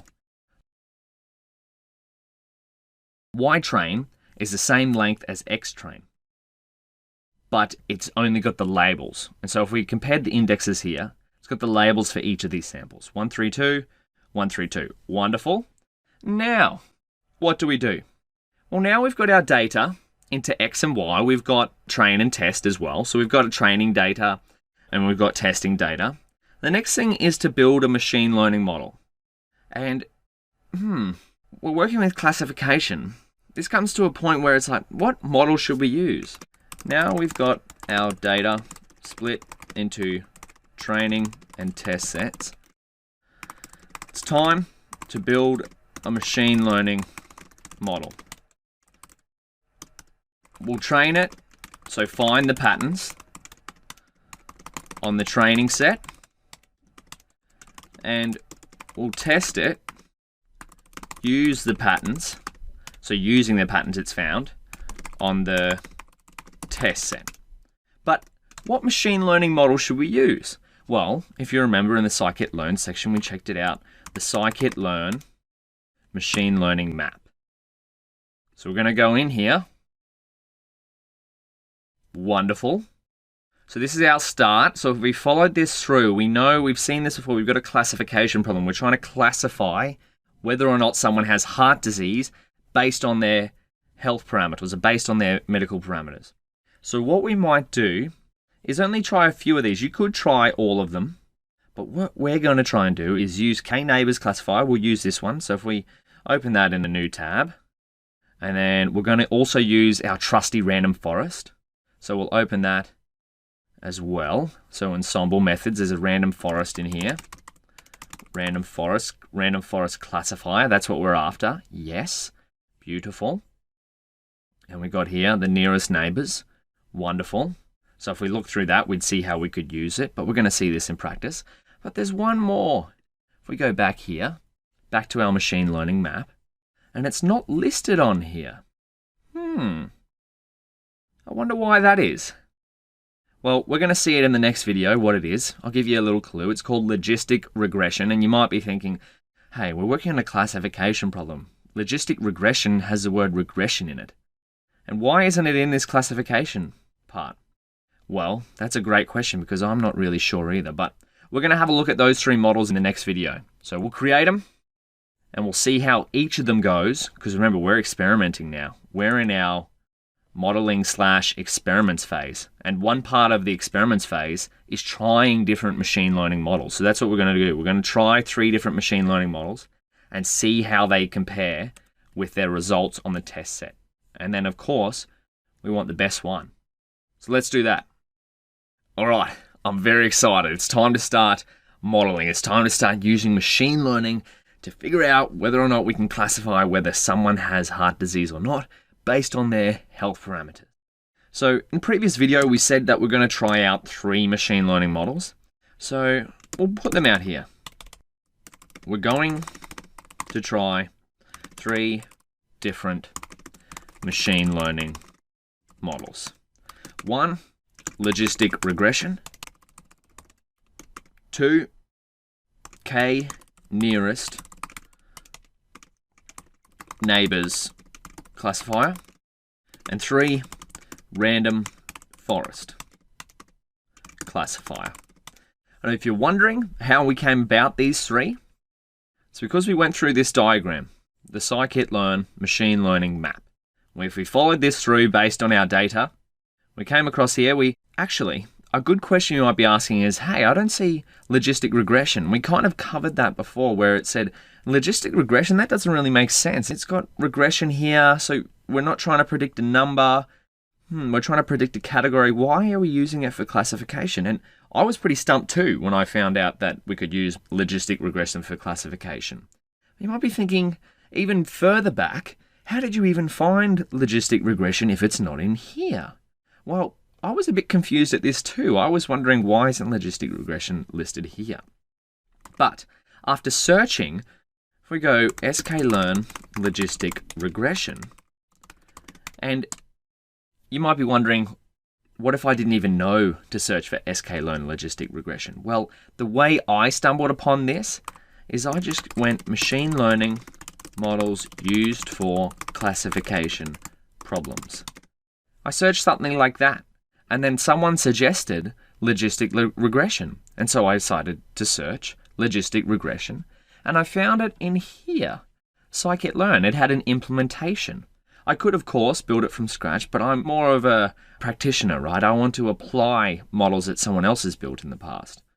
So, and then I read through, and maybe it wasn't in this, logistic regression. Maybe it was in the user guide. That's, I think, where it was. So logistic regression, here we go. Despite its name, is a linear model for classification rather than regression. So this line here kind of clarifies the confusion in the name being logistic regression. And of course, you could read through all this. You got some math here of how it's actually implemented. But the reason why we're trying it is because we're pretending that we've tried linear SVC. We actually have in a previous Scikit-Learn video. We're going to say that it's not working. So now we're trying, we've gone through here, we're not working with text data. We're going to try k-nearest neighbors classifier and ensemble classifier. So that's how we've deduced these three different models. And why logistic regression? Well, I've decided to throw it in here because it's not listed there. And we want to kind of check it out, because if it's not on the standard list of algorithms to try, we might try and figure it out anyway. And again, if this process seems like it's not really structured at all, it's like, where did Daniel find that machine learning model? What did he even think of? Again, it's just from searching something like this. Once we've defined that our problem is classification, if you're trying to figure out which machine learning model that you want to use, it's something as simple as this. And you could search for it and explore. And if we go back to our keynote here, that's what we're doing. We're up to experiments. We're trying different machine learning models. But that's enough talking. Actually, one more thing. And that's what I want to try and encourage you to do, right? Is that because there's so many different ways to do things in machine learning, a lot of it is about just searching for the answer, or not even the answer, just asking questions and trying to implement them. That's what we're going to do now. So, because we want to build three different models, and because we want to evaluate them, and because we want to do a couple of experiments to see which one is the best, we want to train them on the training data and test them on the test data, evaluate them. What we might do is set up a little dictionary with our models in it, and then we'll create a function to fit and score our models. So rather than rewrite all the same code for fitting and evaluating our models, we'll set it up in a function. Yeah, that's a good idea, Daniel. Let's do that. All right. So put models in a dictionary. We're going to go models equals logistic regression. And we're going to go here. And this is logistic regression. And then we want to go KNN. We're going to instantiate the class here. So it's going to be K neighbors. We can probably press tab autocomplete. Let's be real. And then we're going to go here, random forest. And this is going to be our trusty random forest classifier. Beautiful. And then let's go create a function. We want to fit and score the model. So we want to train it. We need a function to train our models on the training data and then evaluate them on the test data to fit and score models. So def, fit and score, something simple. It'll need to take our dictionary of models, and then we'll take xtrain, xtest, ytrain, ytest. And we could put a little doc string here just to make sure our code is legible. If someone else was to use this function, what would it do? So fits and evaluates given machine learning models. And then we'll tell it what parameters we're using. So models, a dict of different Scikit-Learn machine learning models. What's xtrain? We know what xtrain is. Training data, no labels. Xtest is testing data, no labels. And then ytrain is training labels. And then ytest is test labels. Beautiful. And now, what should we do? We might set a random seed. Set random seed, even if it's within the function, to make sure that our results are reproducible. And then we're going to go here. We'll make a list to keep model scores. Or actually, this is probably better. Make a dictionary. That's what we want, because we're working with dictionaries here. We want to go model scores equals an empty dictionary, because we're going to fill it up in a second. We'll talk through this function as we do it. So loop through models. So this is where we're going to go for name model. So name is the key, model is the value of our dictionary. So for key value in models.items. So we're accessing the items of a dictionary with .items. And then we're going to go fit the model to the data. This is where we go model.fit xtrain ytrain. So we're fitting our model there. So for each model, it's going to fit it to the training data. And then we want to evaluate the model and append its score to model scores. So this is how we're going to evaluate each model in one hit. We're going to save the name of it to our dictionary here as the key, and then its score as the value in model scores. So model scores name. So we're creating a key in the model scores empty dictionary, and then we're going to go equals model.score. So this is our model here. So for example, if it was logistic regression, we've just fit it. So logistic regression.fit xtrain ytrain, and now we're appending logistic regression.score xtest ytest to model scores under the name logistic regression. And if we're going through that and you're thinking, whoa, that's a fair few steps, it's only about 2 or 3, but that's all right. When I first worked with these kind of functions, I was like, hold on, I'm used to just doing this line by line. But we're being efficient in this project. So we're going to return model scores, which will return a dictionary. So we'll hit Shift and Enter. And I wonder if this will work. So basically what it's going to do is it's going to take our dictionary of models. It's going to set up a random seed. It'll set up an empty dictionary. Then it's going to loop through our models dictionary. So for name model, so for logistic regression in models.items, logistic regression, we'll pretend it's logistic regression, .fit, so telling the logistic regression model to find the patterns in the training data. And then it's going to create a key in our empty dictionary model scores with the score of how well our logistic regression model performs on the test data, aka using the patterns that it's found in the training data. And then it's going to return our model scores dictionary.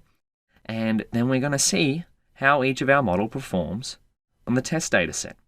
And our 3 models here, we should have 3 different scores. So we're going to leave it on a cliffhanger there, and we're going to evaluate our 3 models in the next video. So I'll see you there. Ooh, I'm rubbing my hands if you can hear that. You know why? Because I'm pumped. I'm ready to evaluate our machine learning models, or see how they go. See how each of these models, using the function we've just created in the last video, see how logistic regression goes, k-nearest neighbors classifier and random forest classifier goes at finding patterns in our training data, and then how those patterns get evaluated in our test data. So without any further ado, let's see how each of these models performs. So we can call our function fit and score, and hopefully it works. And we got here, we see that it takes models, or actually if we press Shift Tab, this is where our docstring comes in handy, because it tells us what happens. Fits and evaluates given machine learning models. This is beautiful. This is just like what we've seen with other functions, but except we've created this one ourselves. That's the helpfulness of a docstring, right? So we're going to go here, models equals models, which is our dictionary of machine learning models. We could just go xtrain, xtest. But for completeness, we're going to go xtrain equals xtrain. And then we're going to go xtest equals xtest. And then we're going to go ytrain equals ytrain. And then finally, ytest equals ytest.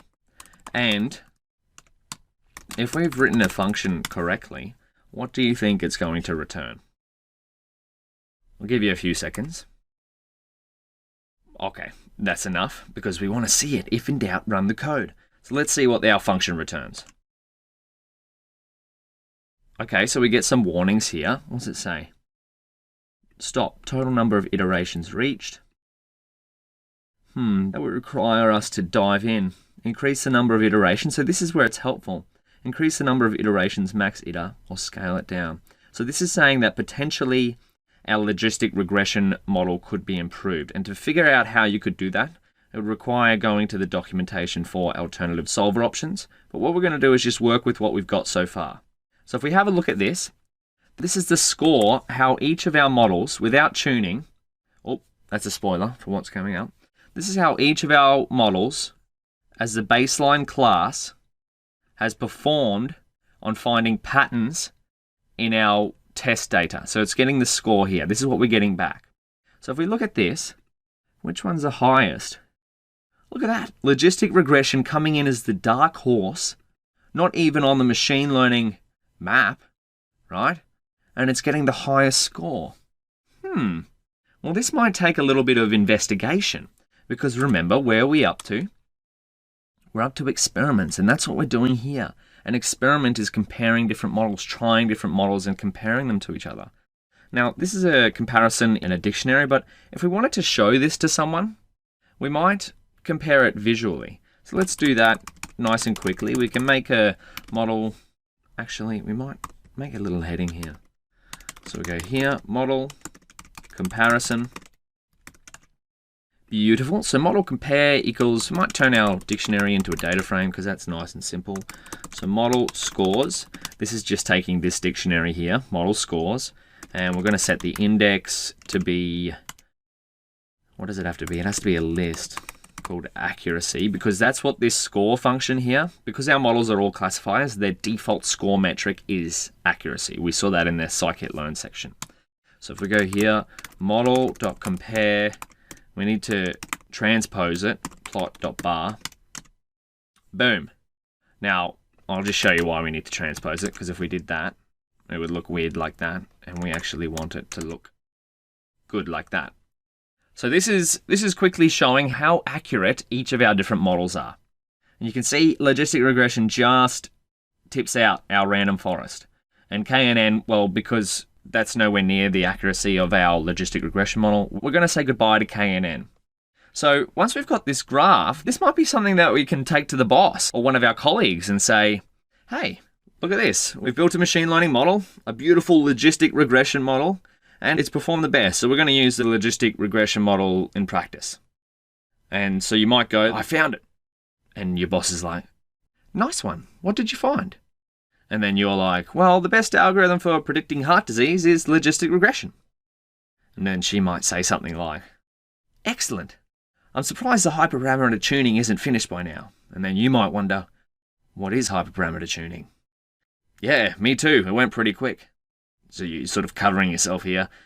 And then she might say, well, I'm very proud. How about you put together a classification report to show the team and be sure to include a confusion matrix and the cross-validated precision recall and F1 scores. I'd also be curious to see what features are most important. Oh, and don't forget to include an ROC curve. And then you might be thinking or asking yourself, okay, there's a lot of complex words there. Great. But then you actually say, of course, I'll have it to you by tomorrow. Don't worry, we're going to take care of all these things. We're going to take care of all these things in the next video because we're still at a point where even though we found a great machine learning model and we've probably shown it to the boss or one of our colleagues and they've gone, wow, logistic regression performing at 88% accuracy, we're still not near our valuation metric, which is if we come back up the top, which as we said, we kind of want at least 95% accuracy to continue with this experiment. So that's what we're going to be doing. as well as fulfilling all those requests that the boss asked us, just to make sure our model is a little bit more robust than just getting the default score metric. So without any further ado, take a little break, have a review of what we've done so far, and we're going to review some of the things that we need to make sure we do to make sure our classification models are evaluated correctly and are improved as well as possible. Alrighty, so we found a logistic regression model that performs pretty well, but we went and showed that to our boss, and then she said we had to find a whole bunch of things like hyperparameter tuning, feature importance, confusion matrix, cross-validation, and these things could sound made up to someone who's not a budding data scientist or machine learning engineer like yourself. But being the budding machine learning engineer and data scientist that you are, you know that data scientists make up words all the time. And the good thing is that these aren't made up. These are things that we can actually find. So now we've got a baseline model, and we know a model's first predictions aren't always what we should base our next steps off. What should we do? If we remind ourselves of the classification metrics and regression metrics, we're not worried about regression, right? Because we're working on a classification problem. We've used the default accuracy. And then there's precision, there's recall, and there's F1, which are all part of the things that the boss asked us. And we got a confusion matrix. Okay, we should probably make one of them since we're working on a classification problem. Then we got a classification report, which has a bunch of information here like precision, recall, F1 score, support, accuracy, macro, average. Far out. And then we got hyperparameter tuning. We've covered before, but we've got a lot of steps. So first, we should put down what we're going to tackle. Let's look at the following. Because we're a part of the experimental phase, that's what we're going to be working towards. We're going to be taking our models that we've got, these are our baseline models here, and we're going to be experimenting with them further, seeing if we can improve them and seeing, does logistic regression perform best on accuracy, or could a tuned or hyperparameter tuned version of a random forest beat it out? Or maybe KNN could improve. Who knows? Let's write down a list. Let's look at the following. Hyperparameter tuning, feature importance, confusion matrix, cross-validation, precision, recall, F1 score, classification report, ROC curve, area under the curve. So as we saw in the Scikit-Learn section, these are some of the things that you should pay attention to when you're working on a classification model. These two here are actually part of almost any machine learning model that you'll be working on, but these are specific to classification. We've seen the difference between regression and classification metrics, but since we're focusing on the classification problem, whether or not someone has heart disease based on their health parameters, we're going to be focused on looking at these. So let's jump into it. So the first things first, why don't we try hyperparameter tuning and cross-validation? And remember, what's hyperparameter tuning? Well, to cook your favorite dish, you know that to set the oven to 180 degrees and turn the grill on. But when your roommate cooks their favorite dish, they set the oven to 200 degrees and use the fan force mode. Same oven, different settings, different outcomes. This is the same for machine learning algorithms. You can use the same algorithms, but change the settings, aka hyperparameters, and get different results. But just like turning up the oven too high, if you do that for machine learning algorithms, you tweak the settings too much, you can change the settings and it works well, or so well that it overfits. So we're really here, what we're doing to do is look for the Goldilocks model, one which does well in our data set, but also performs well on unseen examples. Should we tune a K-Neighbors classifier? Yeah, we might do that. Even though we've said goodbye to the KNN classifier, we might just see how would you tune it. And if you're wondering where I would start if I was trying to approach this, this is what I'd start with. How to tune a K-Neighbors classifier model. We go here, in-depth parameter tuning for KNN, model selection tuning and evaluation in k-nearest neighbors. So if we were to read through these, we would probably find some information that we're going to cover here. So let's start it out. Let's make a little heading here. We'll go here, hyper parameter tuning. Let's tune KNN. Let's go a list of training scores, an empty list. So train scores, and then a list of test scores, empty list. Because what we want to do is compare different versions of the same model, so model with different settings, and compare their scores on the two different data sets. Looking up what we looked up before, if we were to read into these, again, you can do this with almost any machine learning model, or basically, yeah, any machine learning model. This is a part of the research. This is a part of the experimentation step of many machine learning problems, is searching up things like this, then reading what you can find and bringing it back to a scenario like what we're doing here. But let's just pretend we've gone through that. So we're going to create a list of different values for n neighbors. Now, why n neighbors? Because, as I said before, when we did our reading, we found that if we go Scikit-Learn KNN, K-Neighbors Classifier, we see that n neighbors is one of the parameters. And we could see this by reading through the documentation of Scikit-Learn as well. And so the number of neighbors used by default for K-Neighbors queries. In our research on how to tune a KNN model, we found that we can adjust the number of neighbors.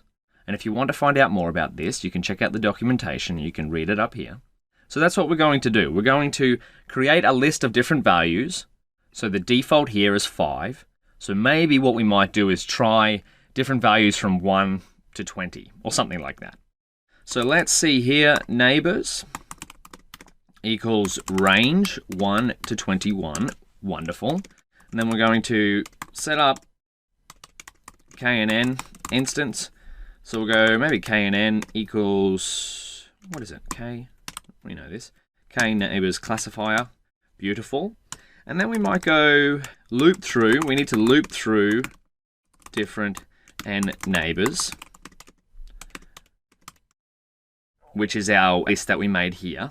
For I in neighbors, I'm thinking out loud here, we'll go knn.set params. Remember, you can adjust the parameters of a machine learning model in Scikit-Learn using .set params. Equals I, because I is going to loop through this range here. Wonderful. And then we're going to fit the algorithm. What we're trying to do here is improve on this baseline score. So this is with the default of 5. And so we're going to try 20 different versions, 1 to 20, to see if it's any better. That didn't do anything. I accidentally hit Shift Enter. I'm trigger happy, you know. My fingers are they just default to Shift and Enter whenever they want. Now we want to update training scores list. So we're going to go training. We want train scores up here. Train scores.append. Now we want our KNN instance.score on xtrain ytrain. Wonderful. And then we want to update the test scores list. And we'll do that test scores.append knn.score. And you can probably guess that this is going to be on the test set. Beautiful. Bonus points if you did. Now, what this is going to do is just going to loop through this range of 1 to 20. And then it's going to create 20 different KNN models and append their scores to lists. So let's check out those lists. Train scores, Shift Enter, wonderful. And then go test scores. Oop, typo. Okay. Now we've got 20 different scores or so, but these are probably best visualized. Let's see how we would do that. Let's go plt.plot. We'll go neighbors, and we'll go train scores. And then we'll go label equals train score, of course, yes. PLT will add another plot, neighbors, test scores, label equals test score. Wonderful. And we want to go PLT. Actually, let's just see what this looks like. X label. We'll go number of neighbors, because that's what's on the X. I'm spelling neighbors the Australian way here with the U there. Or maybe it's not Australian, maybe it's just a different version. But neighbors in Scikit-Learn is spelled with no U. So this is the X, and then PLT.Y label is going to be the scores. So this is X, Y. So this is going to be model score. And then we want PLT.legend. And we'll see what comes up. Actually, we might, little tidbit here, max F. So maximum KNN score on the test data. We're going to go max test scores. It's going to be accuracy. So we want times 100.2F. Close parentheses and then close string. That should work. Wonderful. Okay, so we can see here that we're really paying attention to this test score here. So we get the highest value here is around about 11 for k nearest neighbors. So if we look at the graph, actually let's adjust these xticks so we can see where it actually is. xticks.np arrange 1 to 21 space of 1. So what this is going to do is just bring out a list of range of 1 to 21 of space 1, which is the exact same as what we're using here. So neighbors equals range 1 to 21. So let's do that. And yes, our assumption before we adjusted the xticks, which is these just little labels down here, was that a KNN or an n neighbors value of 11 yields the best score on our test data set. So if we come up here, the default we remember is 5. So we've just done a little bit of hyperparameter tuning and we were able to improve our KNN classifier's results on the test data set by changing it from the default 5 and n neighbors parameter. So we're doing hyperparameter tuning here. Change that to 11 and we get 75.41 versus our initial result, which is back up here, of 68%. Well, even then, even after improving it to 75 or whatever it was, it's still far below our logistic regression and random forest. So I think this has put the nail in the coffin for our KNN model, is that because even with a hyperparameter tuning, it still hasn't reached the scores that we got with logistic regression or random forest. And so because of this, we're going to discard KNN for now. This is part of our experiment. A big part of experimenting in machine learning, step 6, is going through different machine learning models and figuring out which work and which don't. So what we're trying to do here is, as quickly as possible, work through different little experiments like what we've just done tuning KNN and seeing which model performs best on our data. So what we might try and do is we've tuned KNN by hand. Like we wrote out this little for loop here. That was a bit tedious, right? So if you had to do that for every single machine learning model, you might run into some problems. It was okay here because we had one parameter tuned, but if you had more parameters, writing these for loops is going to be very inefficient. So what we might do next is see how we can tune logistic regression and random forest classifier using randomized search, CV, which stands for cross-validation. So instead of us having to manually try tuning different hyperparameters by hand, randomized search CV, which we've seen in the Scikit-Learn section, it's going to try a number of different combinations of hyperparameters for us and evaluate which ones are the best and then save them for us. So that's what we're going to have a look at that in the next video. Welcome back. The last video we saw how to tune one of our machine learning models, specifically the K nearest neighbors classifier, by hand. Now this is hyperparameter tuning. What I've done is I've just adjusted this little title here to say hyperparameter tuning by hand. But as you could imagine, if you had more than one parameter or hyperparameter, in our case we only tuned n neighbors. We go up to the K neighbors classifier. We only tuned this one parameter. If we wanted to tune all of these, they can get a bit tedious. We'd be writing for loops for days. So what we're going to do here is, and remember we've also written off our K nearest neighbors, we're in the search of better results. So because our logistic regression and random forest classifier are performing better, we're going to cut the k-nearest neighbors model out of our experimentation. So now we're going to go hyperparameter tuning with randomized search CV. And so this is what we saw in the Scikit-Learn section. And if we search it up, randomized search CV sklearn, we'd find it here. Beautiful. So there's the documentation there. You can read through that on your own time, but we're going to see it implemented. And again, if you're wondering how you could find the hyperparameters to tune a certain machine learning model, well, here's what I would do for logistic regression. So how to tune a logistic regression machine learning model in Python.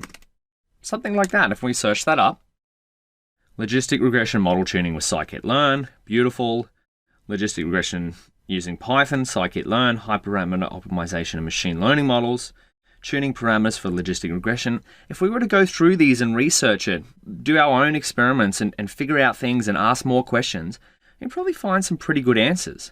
But for now, we're going to pretend we've gone through those steps and we've figured out that we can use randomized search CV and that we can tune a bunch of different parameters. Let's do that. We're going to tune logistic regression, our logistic regression model, which is that, and random forest classifier.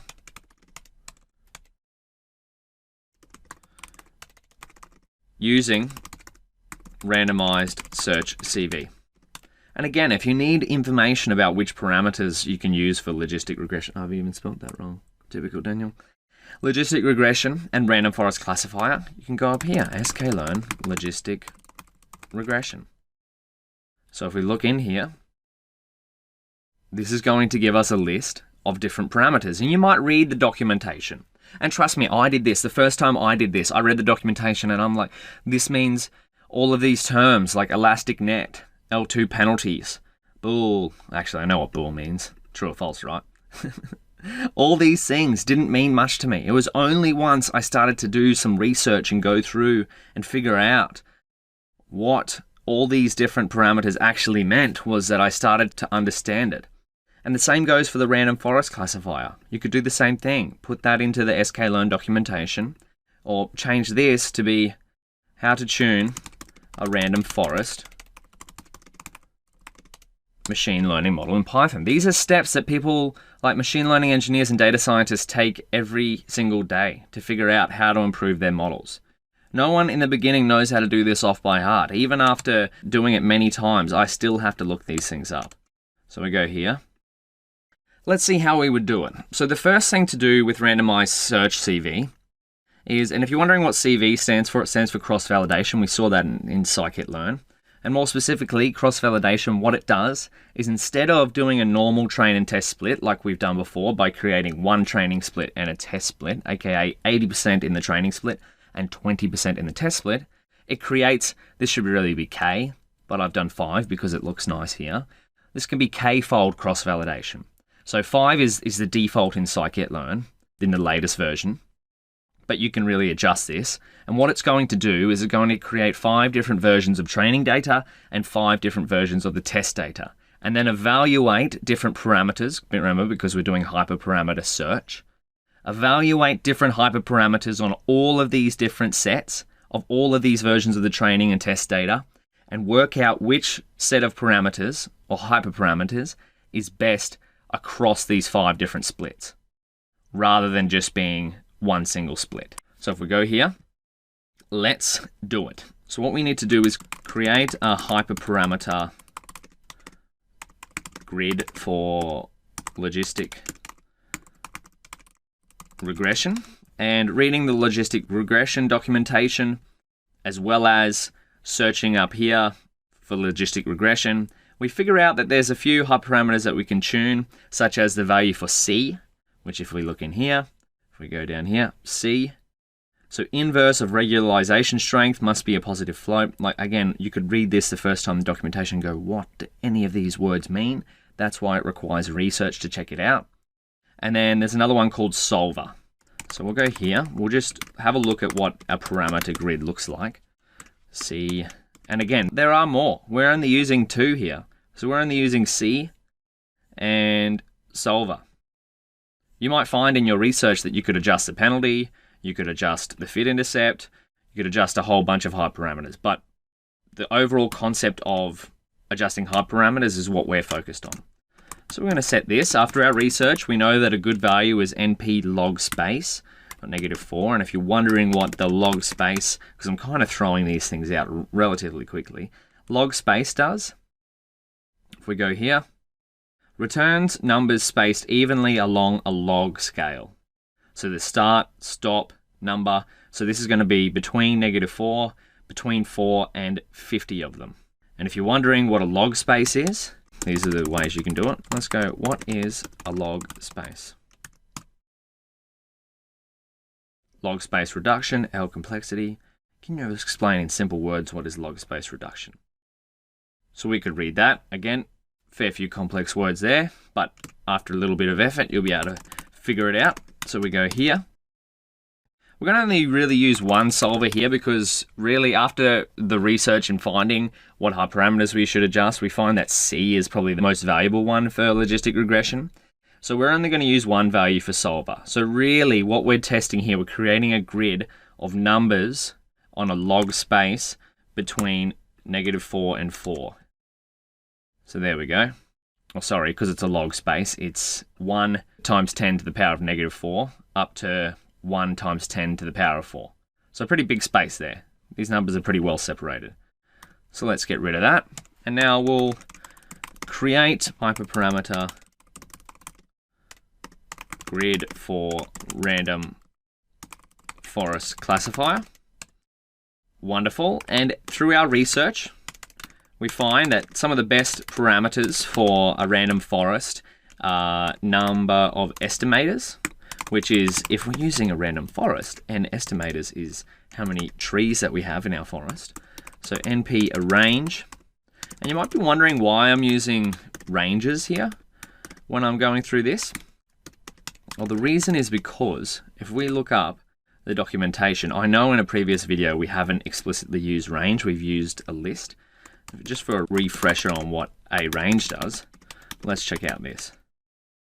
So it's basically just going to create a range of numbers, space 50 apart, because of 50 here, between 10 and 1000. So if we look up randomized, I think we already have it. Maybe here, there we go. There's somewhere here. In contrast, we go, it is highly recommended to use continuous distributions for continuous parameters. So that's why we create a range of different values. This is where we read that from. Rather than just being an explicit list, we're creating a range of continuous distribution for our hyperparameters for randomized search CV. But that's just in the documentation. So we go here, you could still just use a list. But the documentation of people who have written the Scikit-Learn library recommend us to use a range of values. So we're going to go max depth here, which is another one that we found through our own research of a hyperparameter that we can tune. Remember, for any machine learning model, a quick search of going, hey, I'm using this model, I figured it out, I followed the Scikit-Learn, I don't have the map, do I? Yeah, we do. I followed the map and I've decided I'm going to use a random forest classifier. How can I do hyperparameter tuning of it? Well, that's where it comes to searching something like this, right? So we'll go here, we find that another one is the min samples split. And then we go here, and we're going to go, we'll use a range actually. I've said that we're going to use a distribution, but here, max depth, we haven't used a distribution, we've just used an explicit list. But we'll use another range here, and then we'll go here, and we'll also use min samples leaf, np arrange 122. Beautiful. So now we have two hyperparameter grids for the two models that we're going to try and hyperparameter tune using randomized search CV.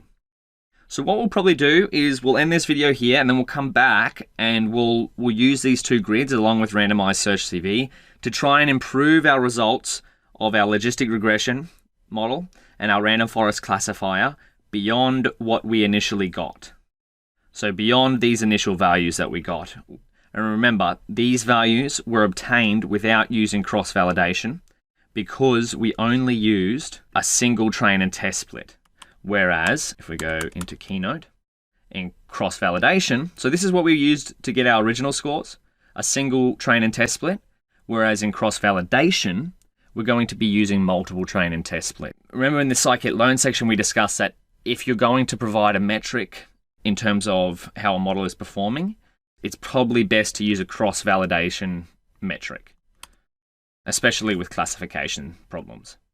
So let's revisit that in the next video of tuning our random forest and logistic regression with randomized search CV. Wonderful. So now we have hyperparameter grids for our logistic regression model as well as our random forest classifier. Let's tune each of them using randomized search CV. So now we've got, just repeat what we just said, got hyperparameter grids set up for each of our models. Let's tune them using randomized search CV. We'll change that into Markdown. Wonderful. So first up, we'll go tune logistic regression. Now at the moment, our logistic regression model, if you scroll back up, is getting the best results just on a single train and test split. But let's see if those results carry through to a cross-validation split, which is what randomized search CV is going to help us with. So tune logistic regression, we'll set up a random seed so that our results are reproducible. And then we're going to go set up random hyper parameter search for logistic regression. So RS for random search, log reg for logistic regression, and that's this log reg grid. That's short for logistic regression. That's short for random forest up here. We're going to go randomized search CV, logistic regression, wonderful. And then we're going to go param distribution, which is equal to our log reg grid. And we're going to use a cross-validation of 5, which is similar to what we've seen here. So 5-fold cross-validation. You could use 10-fold, you could use 20-fold. What you should know is that the higher this number, the longer it's going to take. So, because it has to build a model for each and every single set. So 5 is generally a pretty good value to use. Again, you might want to test that experimentally depending on the size of your data. Number of iters equals 20. So that means an iter means we're going to try 20 different combinations, which I think will be every single one of them because we've only got 20 different values for C here, but that's okay. So we're going to go then verbose equals true, which just means it's going to output a few things for us. Now with that, we can go fit random hyperparameter search model for logistic regression. So what this is going to do is call randomized search CV. It's going to cross-validate a logistic regression model 5 times for 20 iterations. So we should have about 100 or so examples, 100 or so different tests. 5 times 20 is 100. We're going to fit this on the training data. Wonderful. Oh no. Param distribution. Oh, shons. There we go. Fitting 5 models for each of the 20 candidates, totaling 100 fits. Wow, and that's done. You see, oh well, it's zoomed in here, so you can't really see. It's going to tell us what the parameters are that it's used. And see here, we can see param distributions. C is all these different values here. Solver is lib linear. Let's zoom back in because it's easier to see. And now, we can check the best parameters by going rs log reg dot best params is solver lib linear, that makes sense, and the C value is 0.233. Wonderful. And so now let's evaluate log reg dot score on our test data. 88.5 accuracy. So if we go back up here, did we beat our original result? 88.5. No, we got equal to it. The logistic regression model out of the box must be pretty good. Because we've only tuned 2 hyperparameters, you could look up more different values that we could tune. But we're going to leave that here for the time being. We're going to see what it's like to tune our random forest classifier. So we'll put in a little commentary here. So now we've tuned logistic regression. Let's do the same for random forest classifier. Markdown, wonderful. And we're going to do the same thing again. Set up random seed. Now we could just copy the code from here and just change the variables. We're in the habit of writing it out, you know. Dot random seed, we're going to set that to 42, our favorite number. So set up random hyperparameter search for random forest classifier. Wonderful. We're going to go rf equals randomized search CV. Wonderful.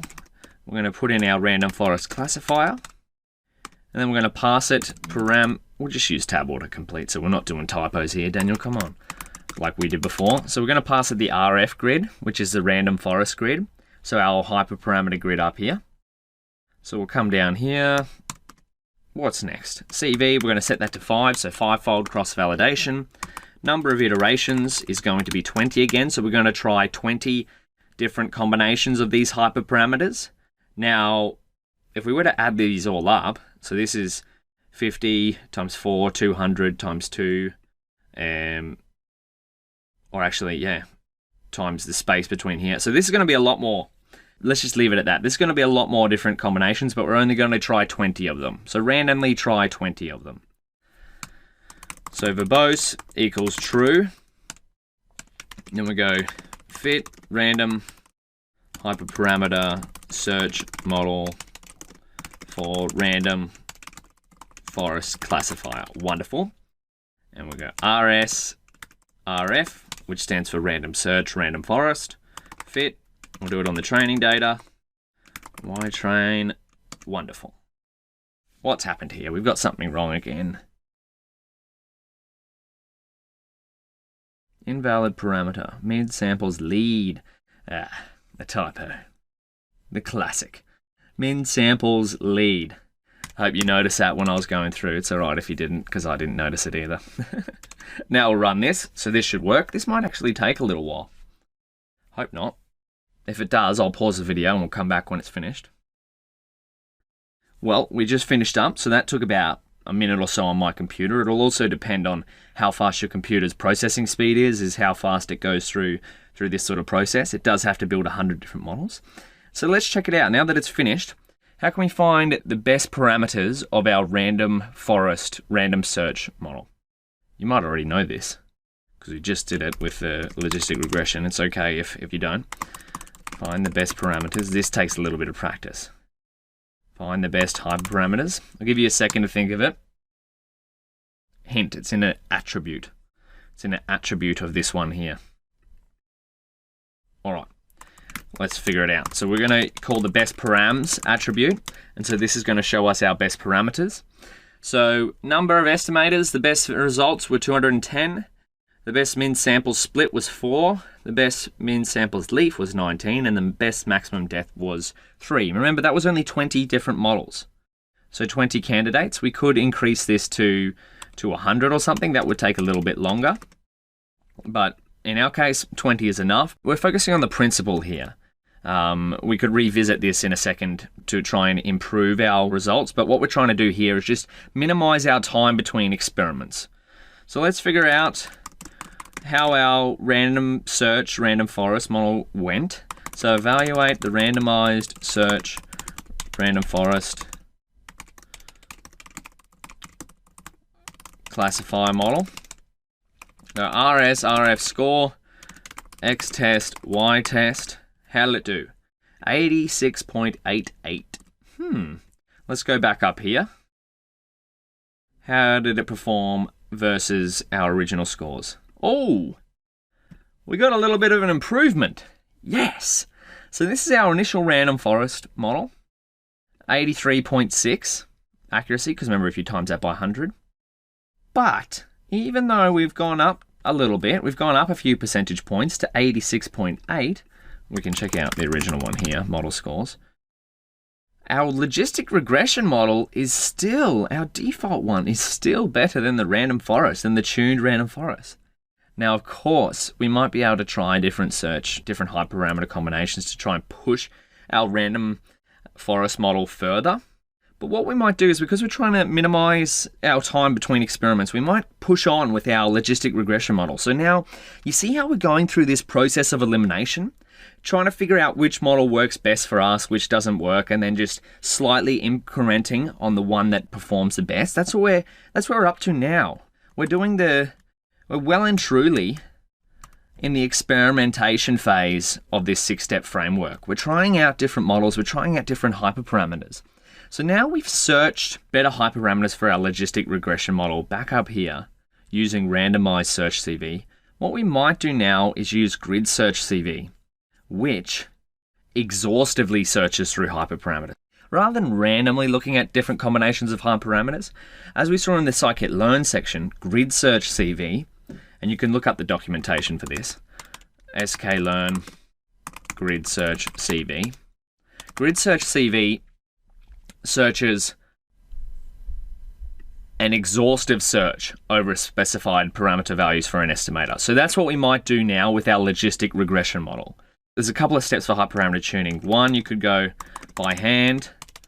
2, randomized search CV.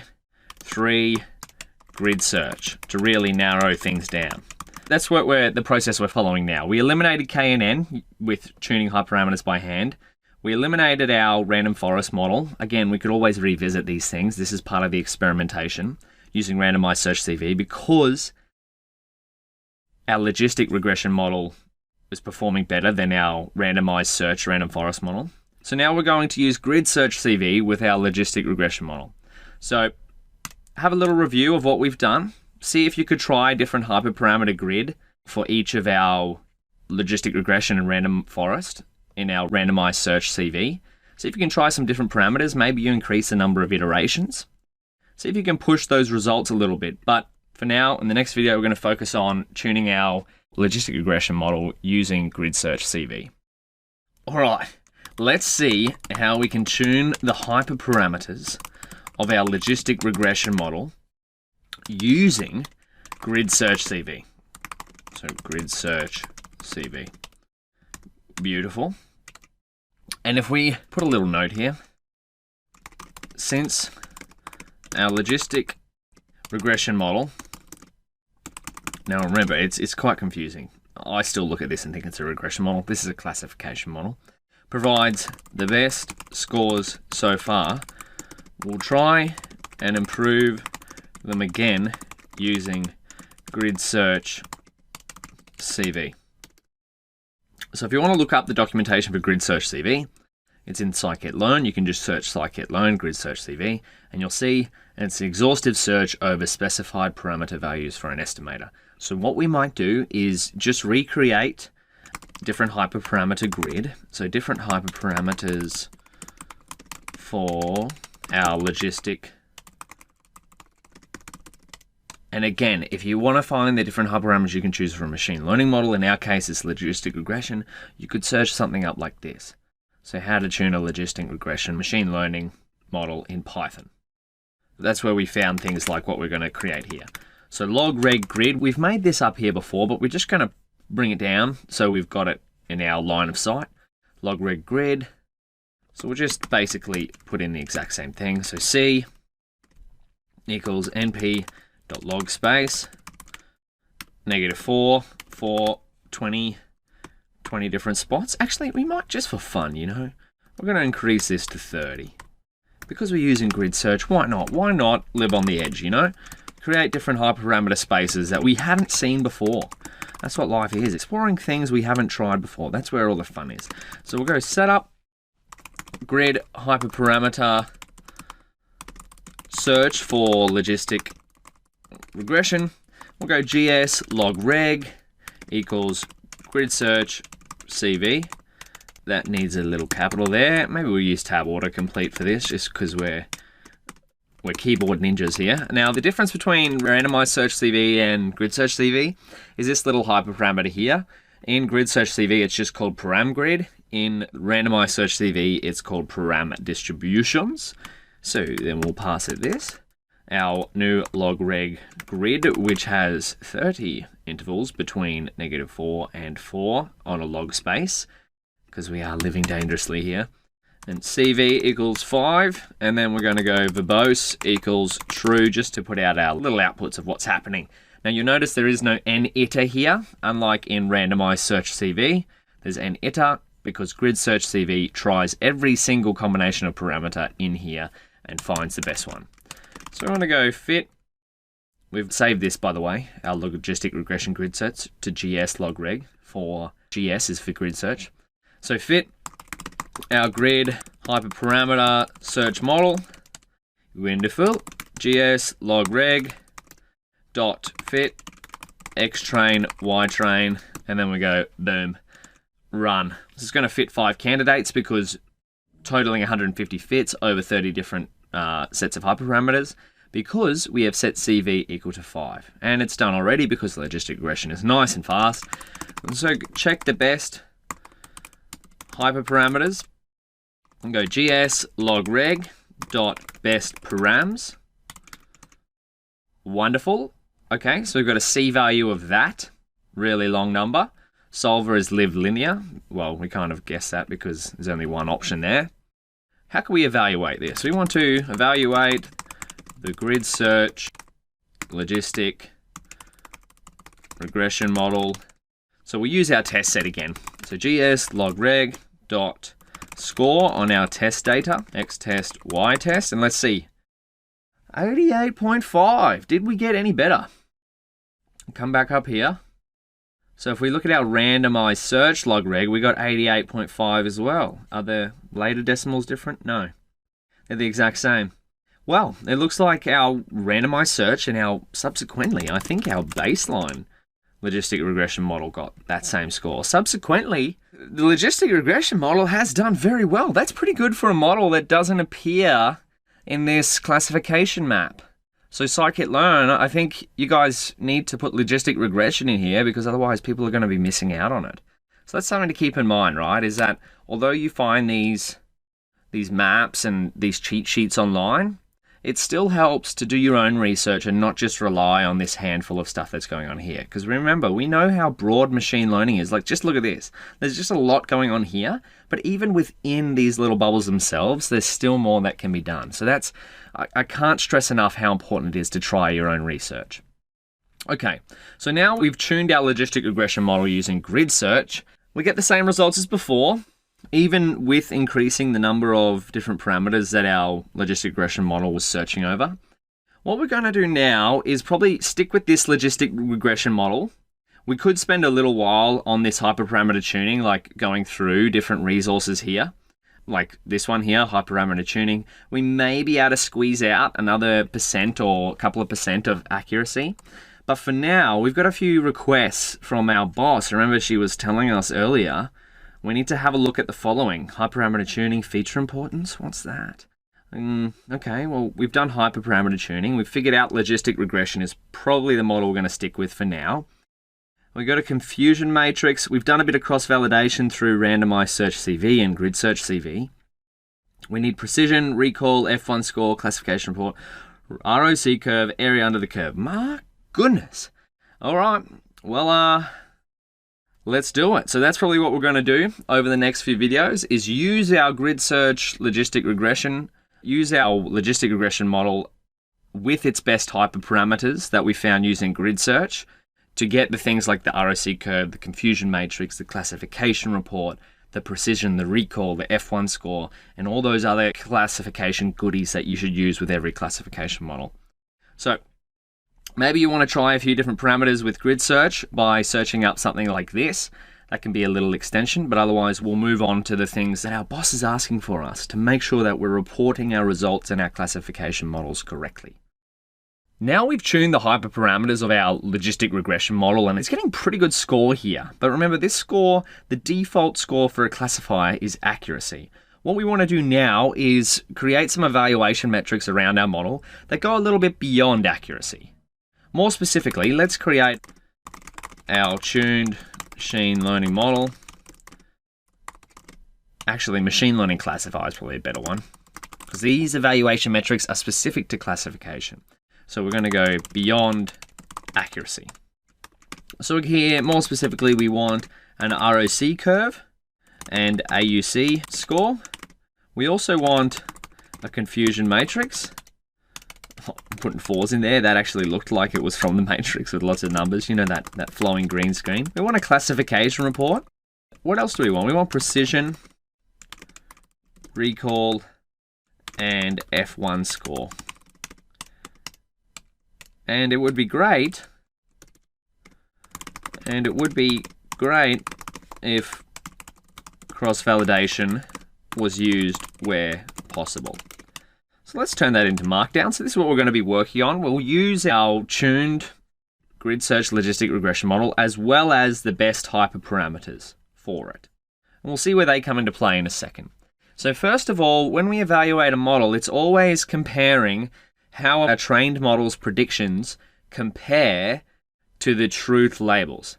So what we have to do is make some predictions first so we can compare them to the truth labels, aka the labels in the y-test dataset. So let's do that. We'll write a note here. To make comparisons and evaluate our trained model, first we need to make predictions. So what we'll do, we'll go make predictions with tuned model, and there's a beautiful function called predict that we can use for that. So we'll save it to ypreds, and we'll use gs logreg, which is just our trained version of our grid search model. So gs logreg dot predict, and we're going to predict on the test data. Ypreds, wonderful, and let's see them just to make sure we're not going crazy. Beautiful, and now we need to compare them to the test data set. So we have a look at this here. Okay, so if we wanted to go 0, 0, we can know it's got this one wrong because that's supposed to be a 0 there because this is the truth labels here. And then we could keep going through there, but we're not going to do that. We want to use some code to do that. So the first thing first, we want a ROC curve. Because remember that we've got this little list up here. So a ROC curve and an AUC score. What is a ROC curve? Well, if we look that up, so what is a ROC curve? We went through this process, so understanding AUC ROC curve. So if we were to read through this, what we would get is the ROC curve is created by plotting the true positive rate against the false positive rate at various threshold settings. Okay, beautiful. So let's see how we do that. The ROC curve is a way of understanding how your model is performing by comparing the true positive rate to the false positive rate. And if we want to figure out what a true positive and a false positive is, we can have a look at our confusion matrix for that. So a true positive, a model predicts 1 when the truth is 1, and a false positive is just the model predicts 1 when the truth is supposed to be 0. And a perfect model is going to get an AUC score, what we see in a second, of 1.0. So let's see how we do it. So import ROC curve function from Scikit-Learn.metrics. That's where it's from. That's where it lived. But we've actually already done this, as with all the other Scikit-Learn functions we've been using, right back up the top. Right back up here. So this is model evaluations. Right now in this next section, this next video, we're going to tackle everything from here. So these are, we can see here, we've got randomized search CV, grid search CV, confusion matrix, plot ROC curve, that's what we're about to use, precision score, recall score, F1 score. So these are for our classification model. So let's go down. We can save ourselves a line of code. We don't actually have to import that. We'll come right back down here. We can just go plot ROC curve. Now this is a relatively new addition to this Scikit-Learn library, which I'm very, very happy with, because usually you had to write these on your own, this function, this plot ROC curve, and calculate. It actually calculates the AUC metric for us, so the area under the curve metric. Let's see it in action. I'm going to go plot ROC curve, gs logreg, and if we look up this in the documentation, it'll tell us what it does. pass it an estimator, which is our machine learning model, pass it X, pass it Y, plot receiver operating characteristic, aka ROC curve. So that's what it's going to do for us. Beautiful. So gs log reg, X test, and we want it to do it on the test data set. Always evaluate, this should be calculate. Always evaluate your machine learning models in the test data set. And let's see. Oh, beautiful. Okay, so remember a perfect ROC curve we've seen in previous videos. We go up to this corner and then across like that, but ours teeters up pretty well. Then we get an area under the curve, so if we calculated all this area under here of 0.93, of course, a perfect model will achieve 1.0. So our model's not perfect, but it's an AUC score of 0.93 when the average of just tossing a coin, essentially, would be 0.5. So we're edging close to a perfect model. Not bad for a model that just came out of the box. All right, the next thing we want to do is a confusion matrix. So let's see that. So confusion matrix. How could we do that? So I think Scikit-Learn has a function, and I don't think, I know Scikit-Learn has a function. We can go confusion matrix, and we want to compare the ground truth labels with the predicted labels. Okay, we could just leave it as that. It's a bit bland. We can improve the visualization of this confusion matrix using Seaborn. That's what we want. So we want to go, I believe we already have Seaborn here. Yeah, do we? SNS? Yep, we do. So we've used Seaborn before in this project, so we can go, what I might do is I know ahead of time that we need a bigger font size. So font size equals 1.5. That's just sns.set. Now we're going to create a little function here in case we wanted to make another confusion matrix, because Scikit-Learn's confusion matrix function isn't up to scratch as of making this video. You could always, maybe that's an opportunity for a pull request. So we go here. Nice and simple.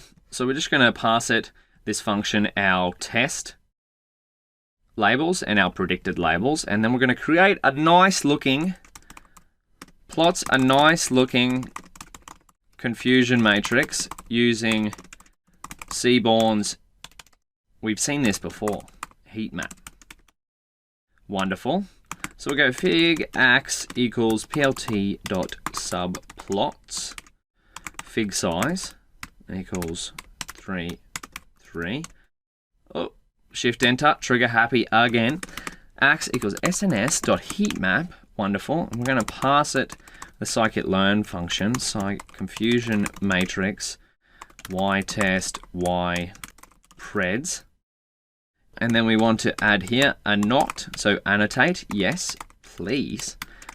Annotate equals true. Then we're going to go C bar, because we don't want a color bar, because I've seen the color bar and it doesn't look too great on a confusion matrix. plt.xlabel,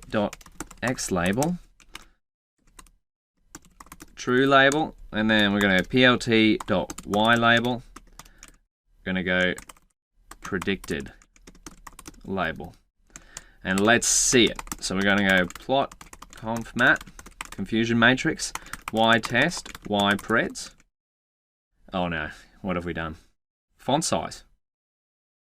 Dot set, got font size wrong. What is this? Tab? Oh, scale. There we go. Tab autocomplete for the win. Ah, classic. And it's giving us this little cutoff thing here. So we can fix this, I believe, by going bottom, top, equals ax.get ylim. Yep, and then we want to go ax.set ylim. Make it a little bit pretty. Set ylim, and it's going to be bottom plus 0.5, top minus 0.5. Now, of course, if your confusion matrix came out looking well, you might not need these lines, but it doesn't matter. There we go. We made it look a little bit better. So you can see that the model gets confused, so it predicts the wrong label, relatively the same across both classes. So in essence, there's 4 occasions here where the model predicted 0, the predicted label. So it predicted someone didn't have heart disease when they should have been predicted as 1. So that's a false negative, so it's predicting 0 instead of 1. A false negative, remember, is we come back here, false negative model predicts 0 when the truth is 1.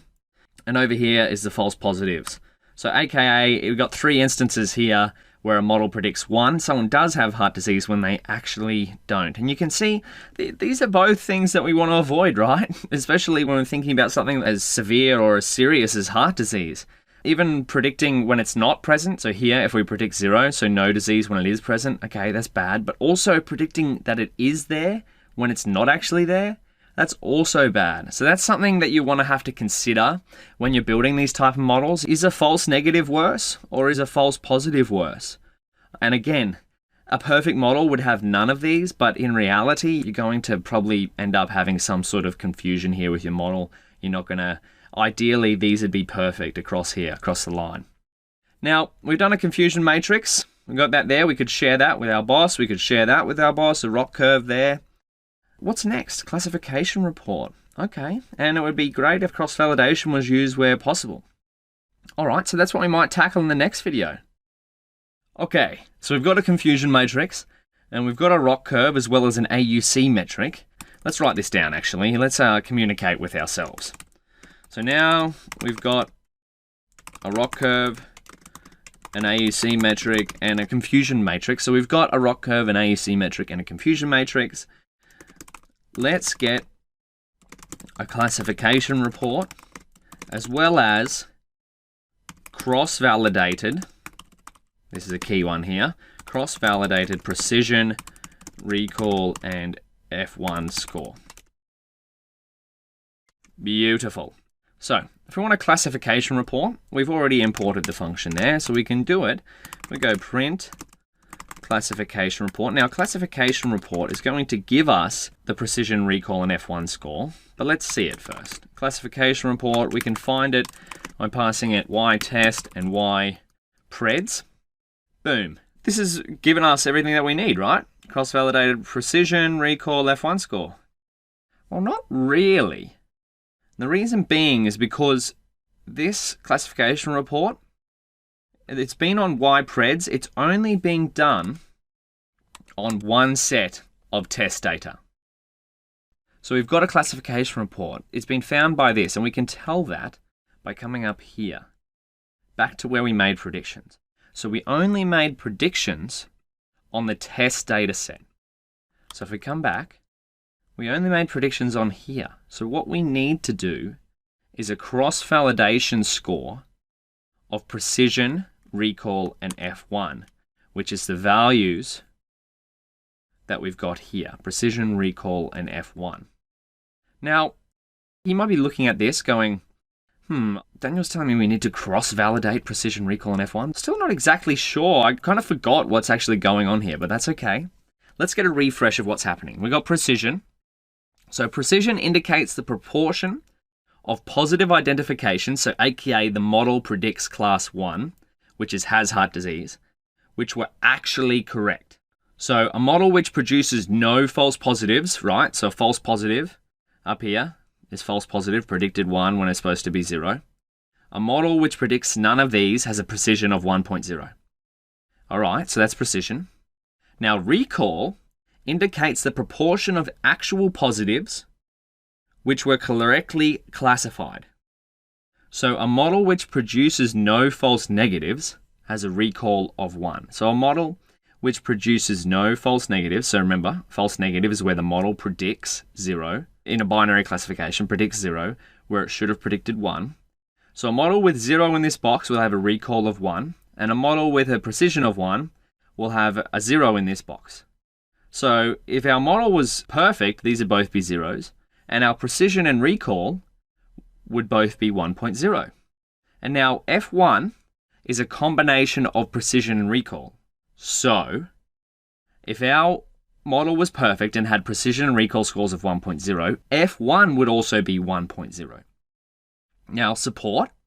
Support is the number of samples each metric was calculated on. In our test data set, there are 29 samples with a value of 0 and 32 samples with a value of 1, so has heart disease. And now accuracy, we've seen that before.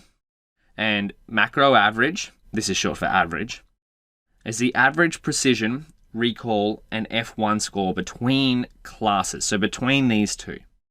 So the macro average doesn't take class imbalance into account. So if you have class imbalances, in our case we don't because we have relatively similar numbers or values here. So say for example this was 2 and this was 59, then you would have class imbalances. If you do have class imbalances, pay attention to the macro average.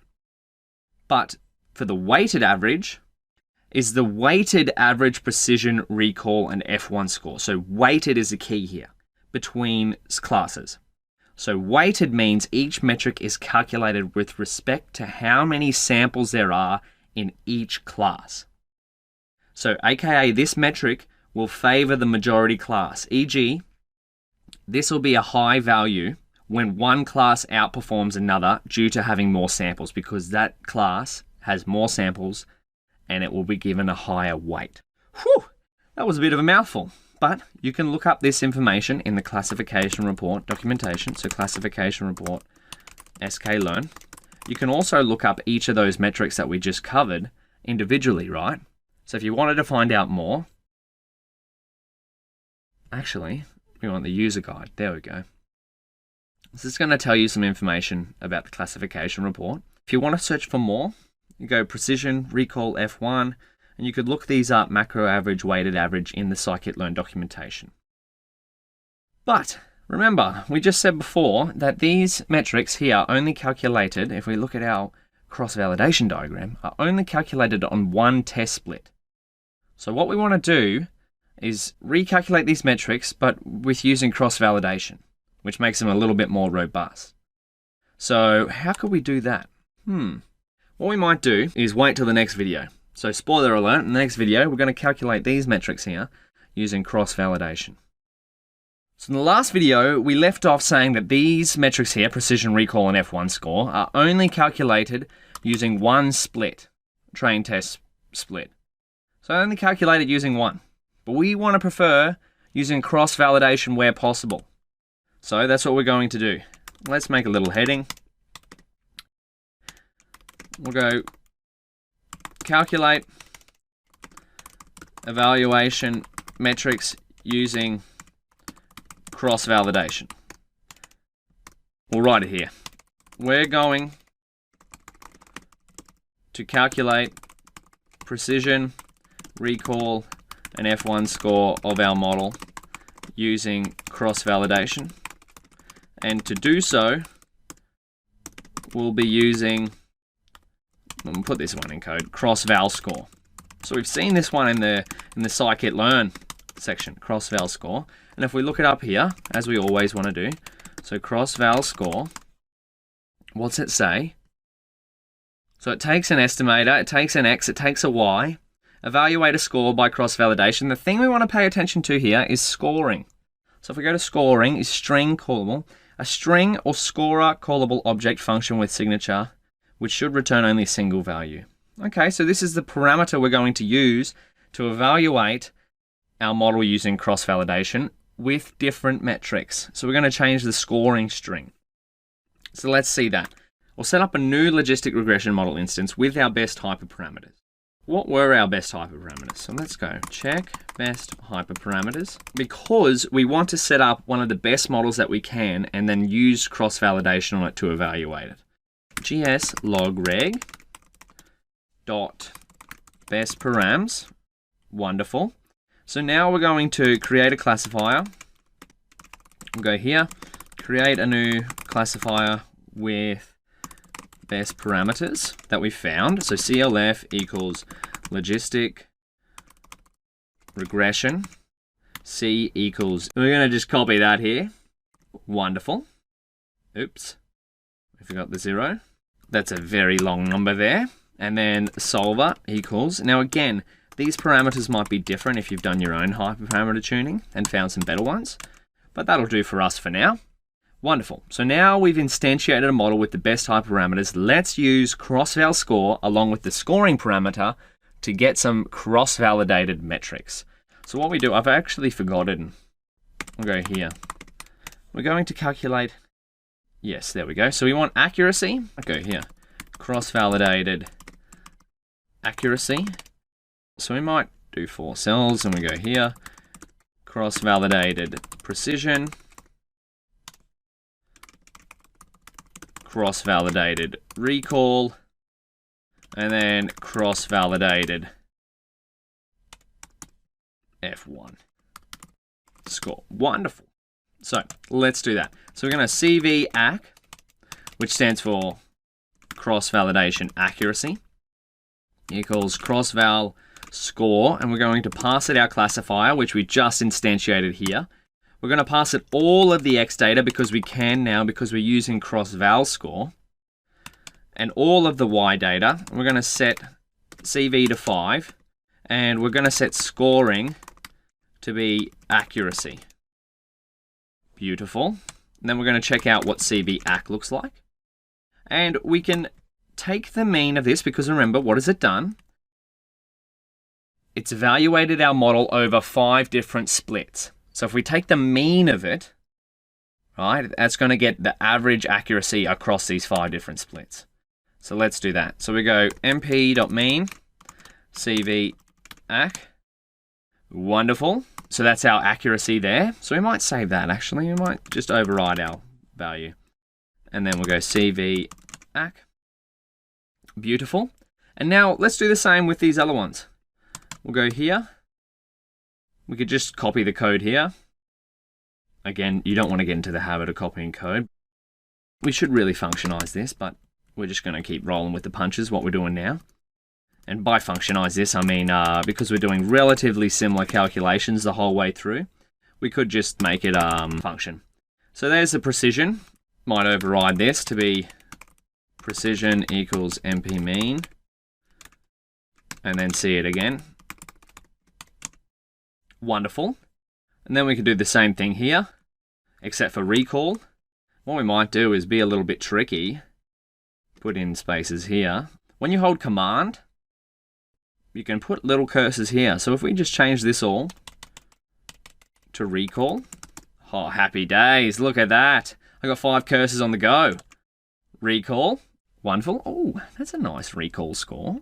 Cross-validated as well. We might do the same for F1. We go here. We're going to change all of these bad boys to F1. There we go.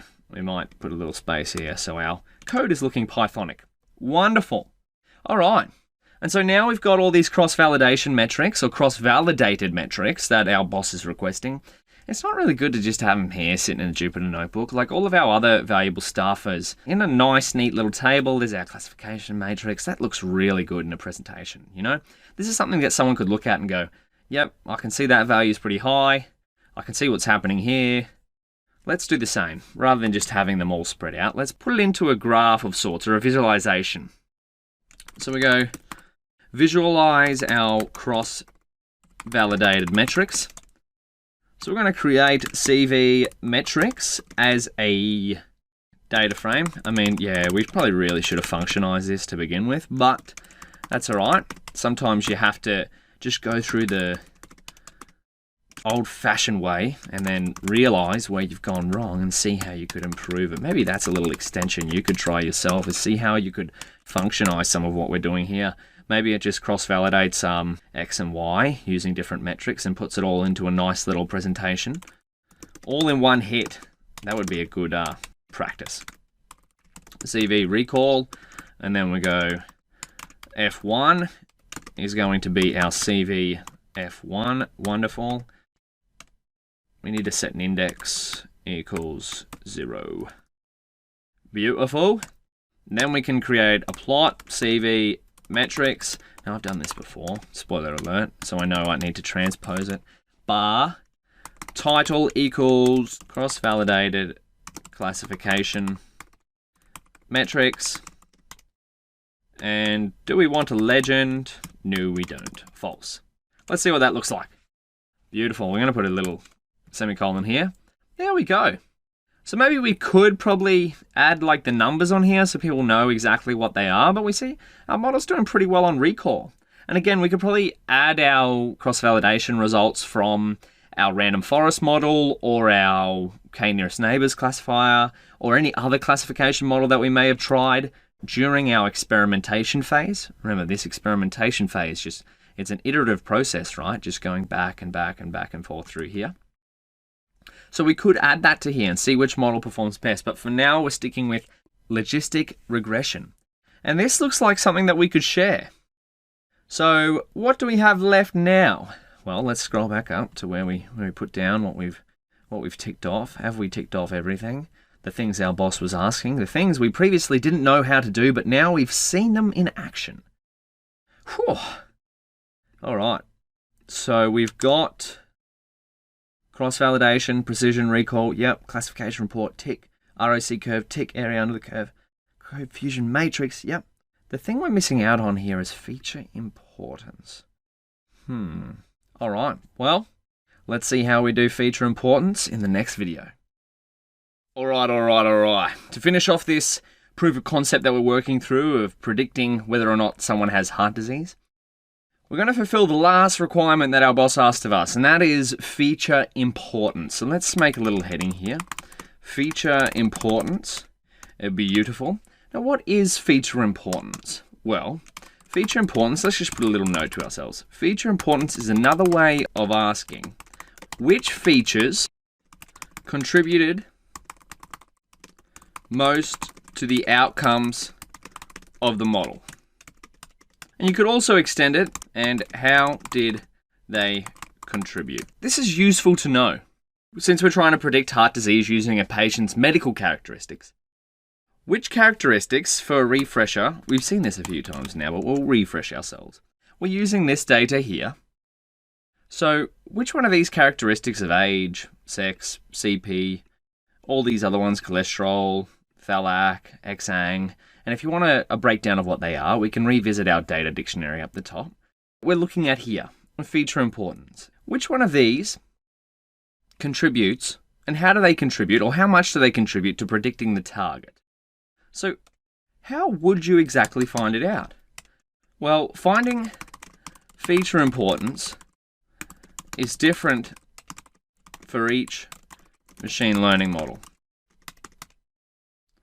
Now, as we saw before with how to tune hyperparameters of a certain model, what you might want to look up, and since we're using logistic regression to calculate all of these metrics, a logistic regression is the model that we found by grid search, by tuning the hyperparameters to get the best results so far.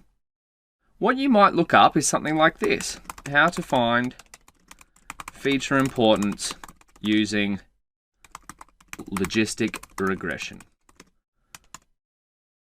If we go here, I'll look into feature importance using logistic regression, model-based feature importance, how to find the importance of features of a logistic regression model. If you went through this, you could insert almost any model here, so random forest or KNN classifiers or something like that, and you'd find a bunch of different methods.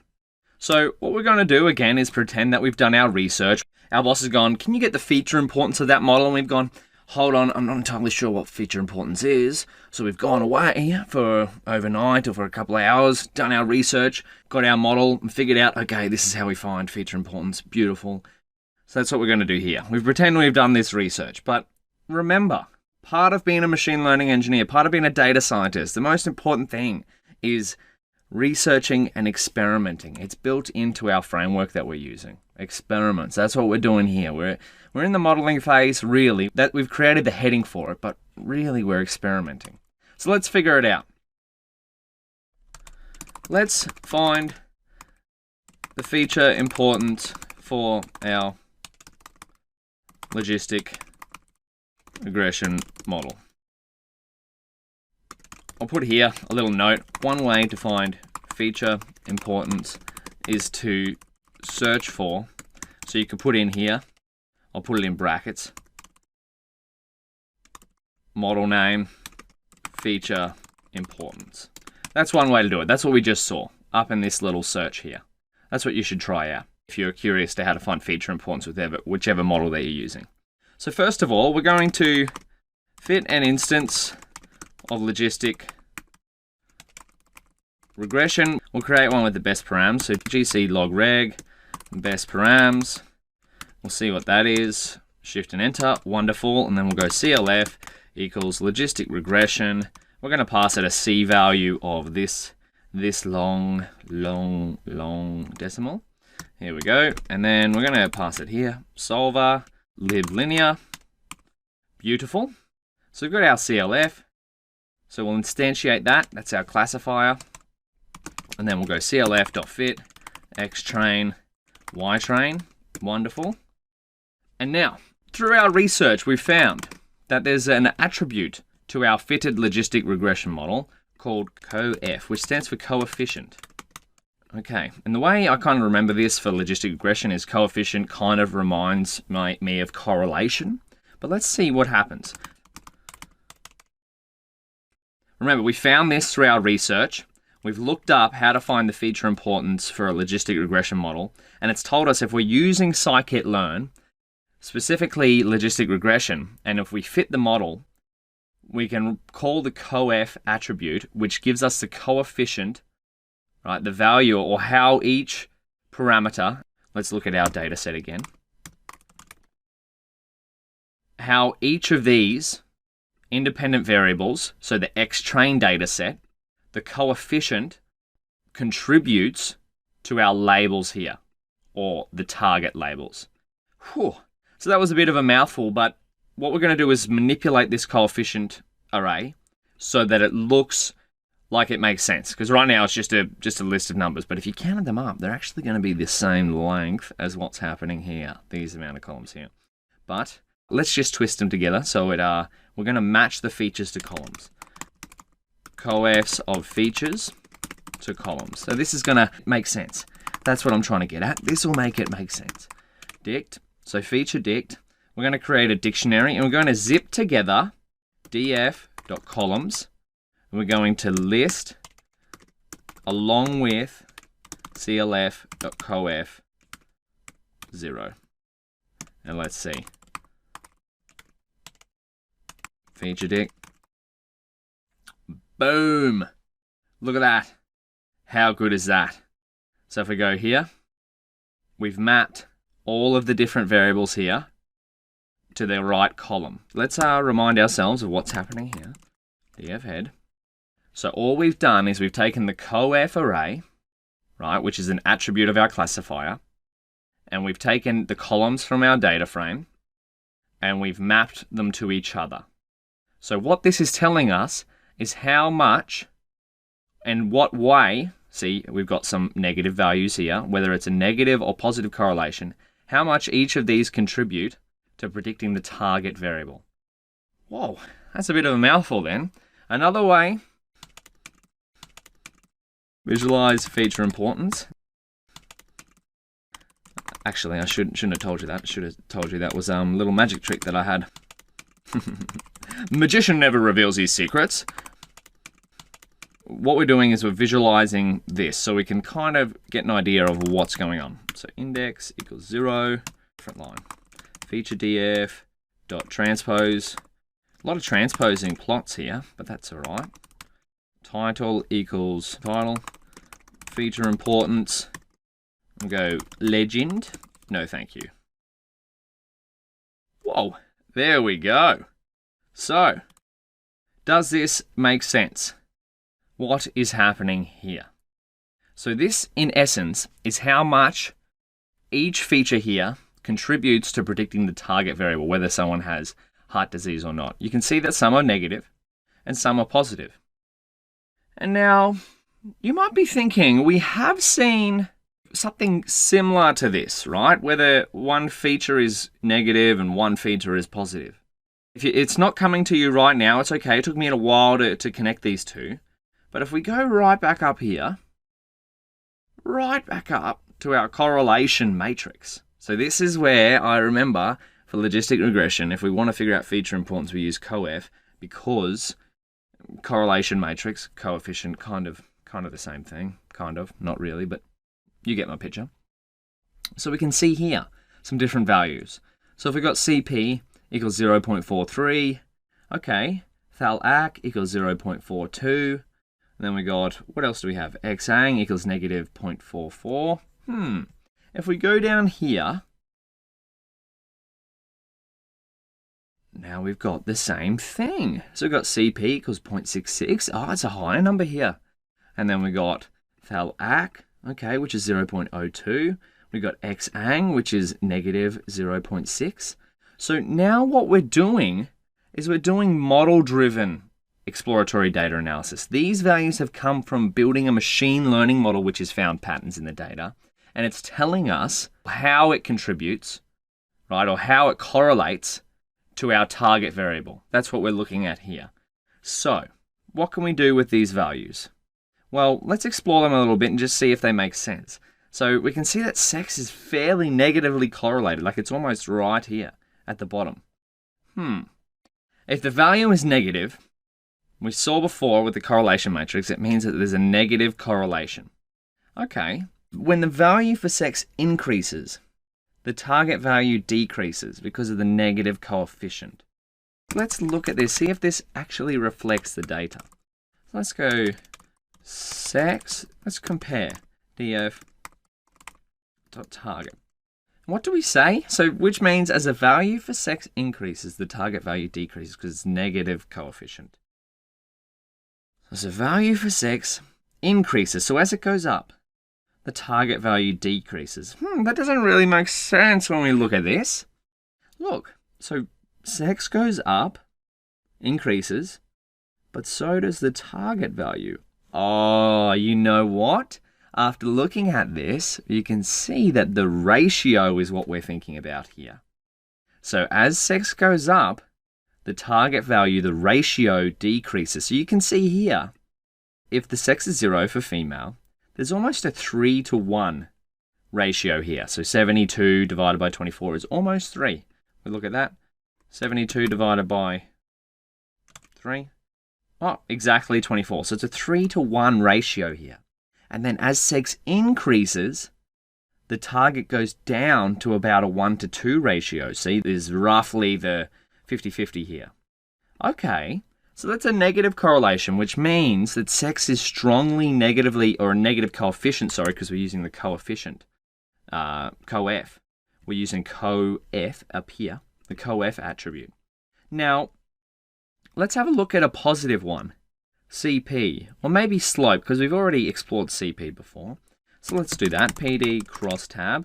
I'm not actually sure what slope is, so we might have to revisit our data dictionary. And again, this is model-driven exploratory data analysis here, right? We're trying to figure out what's going on using the results from our model and seeing if what our model's learnt holds water. So it's saying here that as slope increases, because it's a positive coefficient, that means that the target should also increase as well. So let's have a look. So slope, we got a value of 0, 1, 2. So as it increases, it's from 0 to 1 to 2, does the number of samples here increase? Well, I think it does, because here we've got slightly more here. We've got slightly more there, or we've got almost double there. But then as it gets really high, we've got basically triple people with heart disease. So let's go back up to the top and see what slope is in our data dictionary. Slope. What we might do is copy this so we can come back down. Copy that. We'll come right back down to where we were. Now let's see if this makes sense, right? We've got a positive correlation according to our model, a positive coefficient. So we'll put here. We'll change that to markdown. Oh, that doesn't look very nice. We'll put these as dot points. Slope. The slope of the peak exercise ST segment. So 0 is unsloping. So better heart rate with exercise. Uncommon. Yeah, that is pretty uncommon. Flat sloping. Minimal change. Typical healthy heart. Okay. Yep. And then 2, signs downsloping. So signs of an unhealthy heart. Ah, okay. That's making sense, right? This correlation here, if you weren't a medical expert, right, but you know a little bit about how things go. If you were to say someone had an unhealthy heart and you were to ask someone, well, you know that they potentially have an unhealthy heart because their slope value is 2. Would you say they're more likely to have heart disease, aka having a value of 1, or not have heart disease? Well, according to our model, it's giving it a positive coefficient to slope. So as the slope value increases, it means the model is more likely to predict a higher value of the target. And what's our higher value of the target? Because we're only predicting 0 or 1, the higher value is 1. Wow, now we could keep going with this, but this is something that you could probably share. What is the importance of having something like this? First of all, you find out more. So if some of the correlations and feature importances Here, confusing.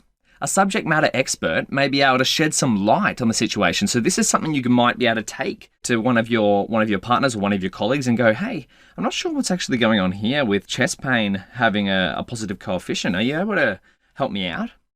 Or two, you could redirect your efforts.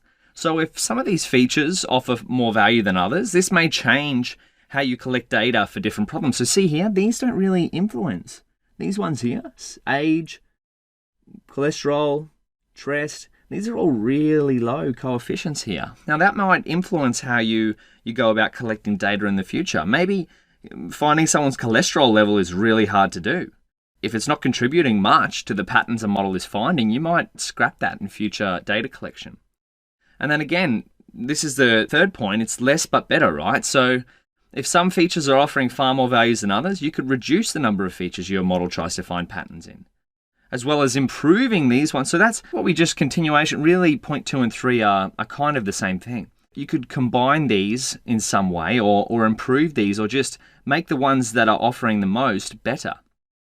This would not only save you on computation by having a model find patterns across less features, you could still achieve the same performance with using the features that offer the most value. So that's something to keep in mind. All right, so we've fulfilled all of the requirements in our project that our boss was asking for. We got feature importance, we got cross-validation classification metrics, yes. We got a confusion matrix, so many different matrices here, my goodness. We've got a ROC curve, we've got area under the curve, beautiful. I wonder if there's anything we're missing out. Well, let's figure that out in the next video. Well, we've completed all the metrics our boss requested. We should be able to put together a pretty good report containing our confusion matrix, a handful of cross-validated metrics such as precision, recall, and F1, as well as which features contribute most to the model making a decision. You might be wondering, why haven't we got a heading for experimentation? So if we come back here, why haven't we gone through this? Right? Well, the secret here is this whole thing, especially from the modeling section onwards, has been experimentation. We've been trying different things. We've been testing out different methodologies. We've been exploring our data. We've been experimenting the whole time. So actually, we've been fulfilling this framework. We've defined our problem. We've looked at the data. We've defined an evaluation metric. We've checked features. We've done some modeling. And the truth is, we could keep going with our modeling, trying to improve it, or trying to improve our logistic regression model that we've left off with, or trying to find another classification model that does better. But of course, things can't go on forever. In practice, in the biz, this is kind of what we'd call a proof of concept, right? We'd go try a few things, we'd look at different data. Once we've done it in a segregated timeline, in a defined timeline, like maybe this whole process took 2 weeks or something like that, we've actually done this in about 2 hours here. So really, don't worry if you're not picking up on things. These processes take a little bit of time. So, have we hit? This is where we'd probably revisit our evaluation metric to kind of decide whether we're going to push forward or do we have enough time. We might talk to the client, we might talk to the business we're partnering with, we might talk to some of our colleagues and go, hey, we've tried a few things, but we still haven't reached our evaluation metric of at least 95% accuracy of predicting whether or not a patient has heart disease during the proof of concept. This is kind of where you get to in machine learning, right? As you work through these processes, and there's really no stop to it. And that's what makes it also hard. Well, in our case, we didn't get to 95%, but we did get pretty close, right? We did get to 90% or so accuracy with our logistic regression model, wherever it is, somewhere up here, just over there. So its accuracy, that was about 88% when we cross-validated. So what could you try next? You might be thinking, once you get to this point, you're like, oh, well, I didn't fulfill the evaluation metric. Is everything we've done wasted? No. Well, what we found out in this case, we've shown what doesn't work, at least with the current data that we have, at least with the models that we've had. We've figured out what doesn't work, which is just as valuable as figuring out what does, because now we know, okay, we can try something new. All right. Well, this is really where step 6 comes into its own.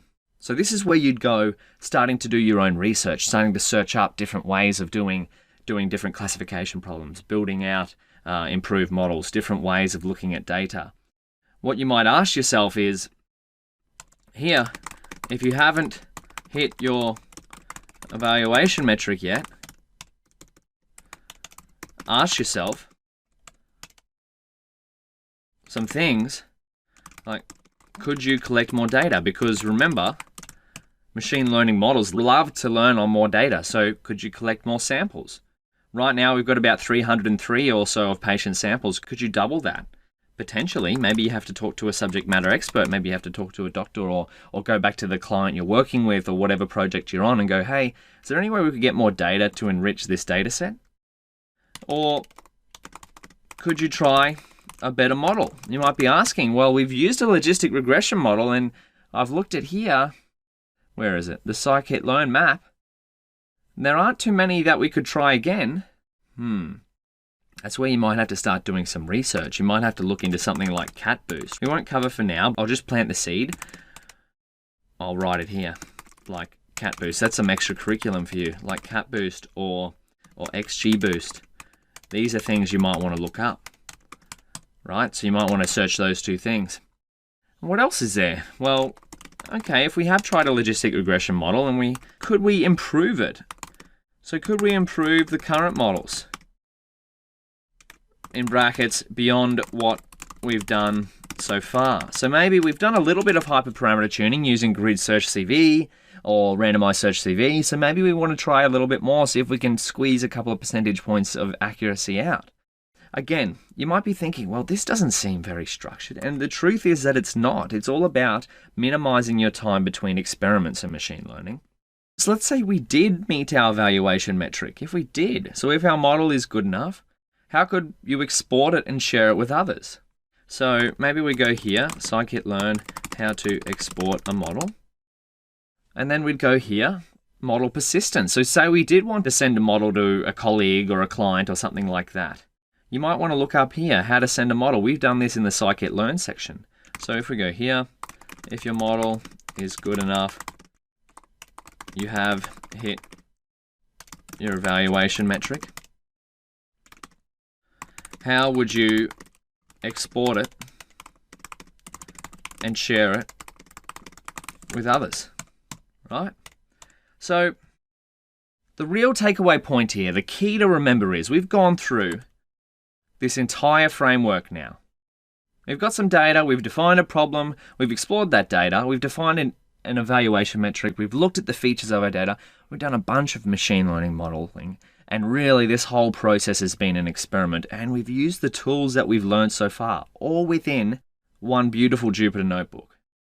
And now, the final takeaway is that there is no real answer to what you could do next. It's up to you to ask questions and to start figuring these things out, to start searching, to not be afraid to be wrong. That is the biggest thing that will hold you back in machine learning. If you don't ask questions, if you don't go through things like this, or if you don't reach out to other people, if you don't ask the community, if you don't look on Stack Overflow, if you don't find examples, you're not going to improve. Finishing off this project, what you could probably do as an extension is to ask these questions here. Maybe we can't collect more data because the data set is fixed, but we could potentially try a better model like CatBoost or XGBoost. That's maybe something you could try. And you could also try to do some research on how we could improve the current models using hyperparameter tuning. But congratulations, you've just finished. If you're following along, you've just gone end to end on a complete machine learning classification problem. Isn't that amazing? Predicting heart disease using machine learning. I hope you're starting to see, actually, this is probably the more important point. Rather than going on to what's next, if you've followed through with this and you're still wondering, you're going, holy goodness, Daniel, there is so much here. I don't know how I could remember all of this. Do not worry, because I'm still in that position, right? Even working as a machine learning engineer, I still run through that every single time. Like, oh, what can I do? I always end up on rabbit hole searches like this and then bring it back into a notebook. And trust me, the first time you build a notebook, like something like this for a machine learning problem, it probably won't look like what we've got, right? Ours is pretty neat, right? So it's pretty structured. It goes through the framework step by step. Your first time, it will probably have things all over the place, and that's good. That's good because it means you're trying new things. What can you do from here? Check out this code, or it'll all be in the resources section. It'll all be in an attachment somewhere that you can access. Go through it. If you can find another classification data set somewhere on the internet, you can find those pretty easy. So classification, machine learning data set. You can find a whole bunch. So data sets, UCI machine learning repository. That's what we found the heart disease data set right back in the beginning. That's where we found this. Maybe you could find some more. Maybe you could find some on Kaggle or KD Nuggets. There's a whole bunch of different resources. So maybe you could find another data set and then go back through this pipeline that we've created for a classification problem, just now with a different data set. And you could have an end-to-end, insert your data set here, classification problem. But that's going to wrap up project 1, end-to-end classification. If you have any questions, feel free to leave them. Otherwise, I'll see you in the next set of videos.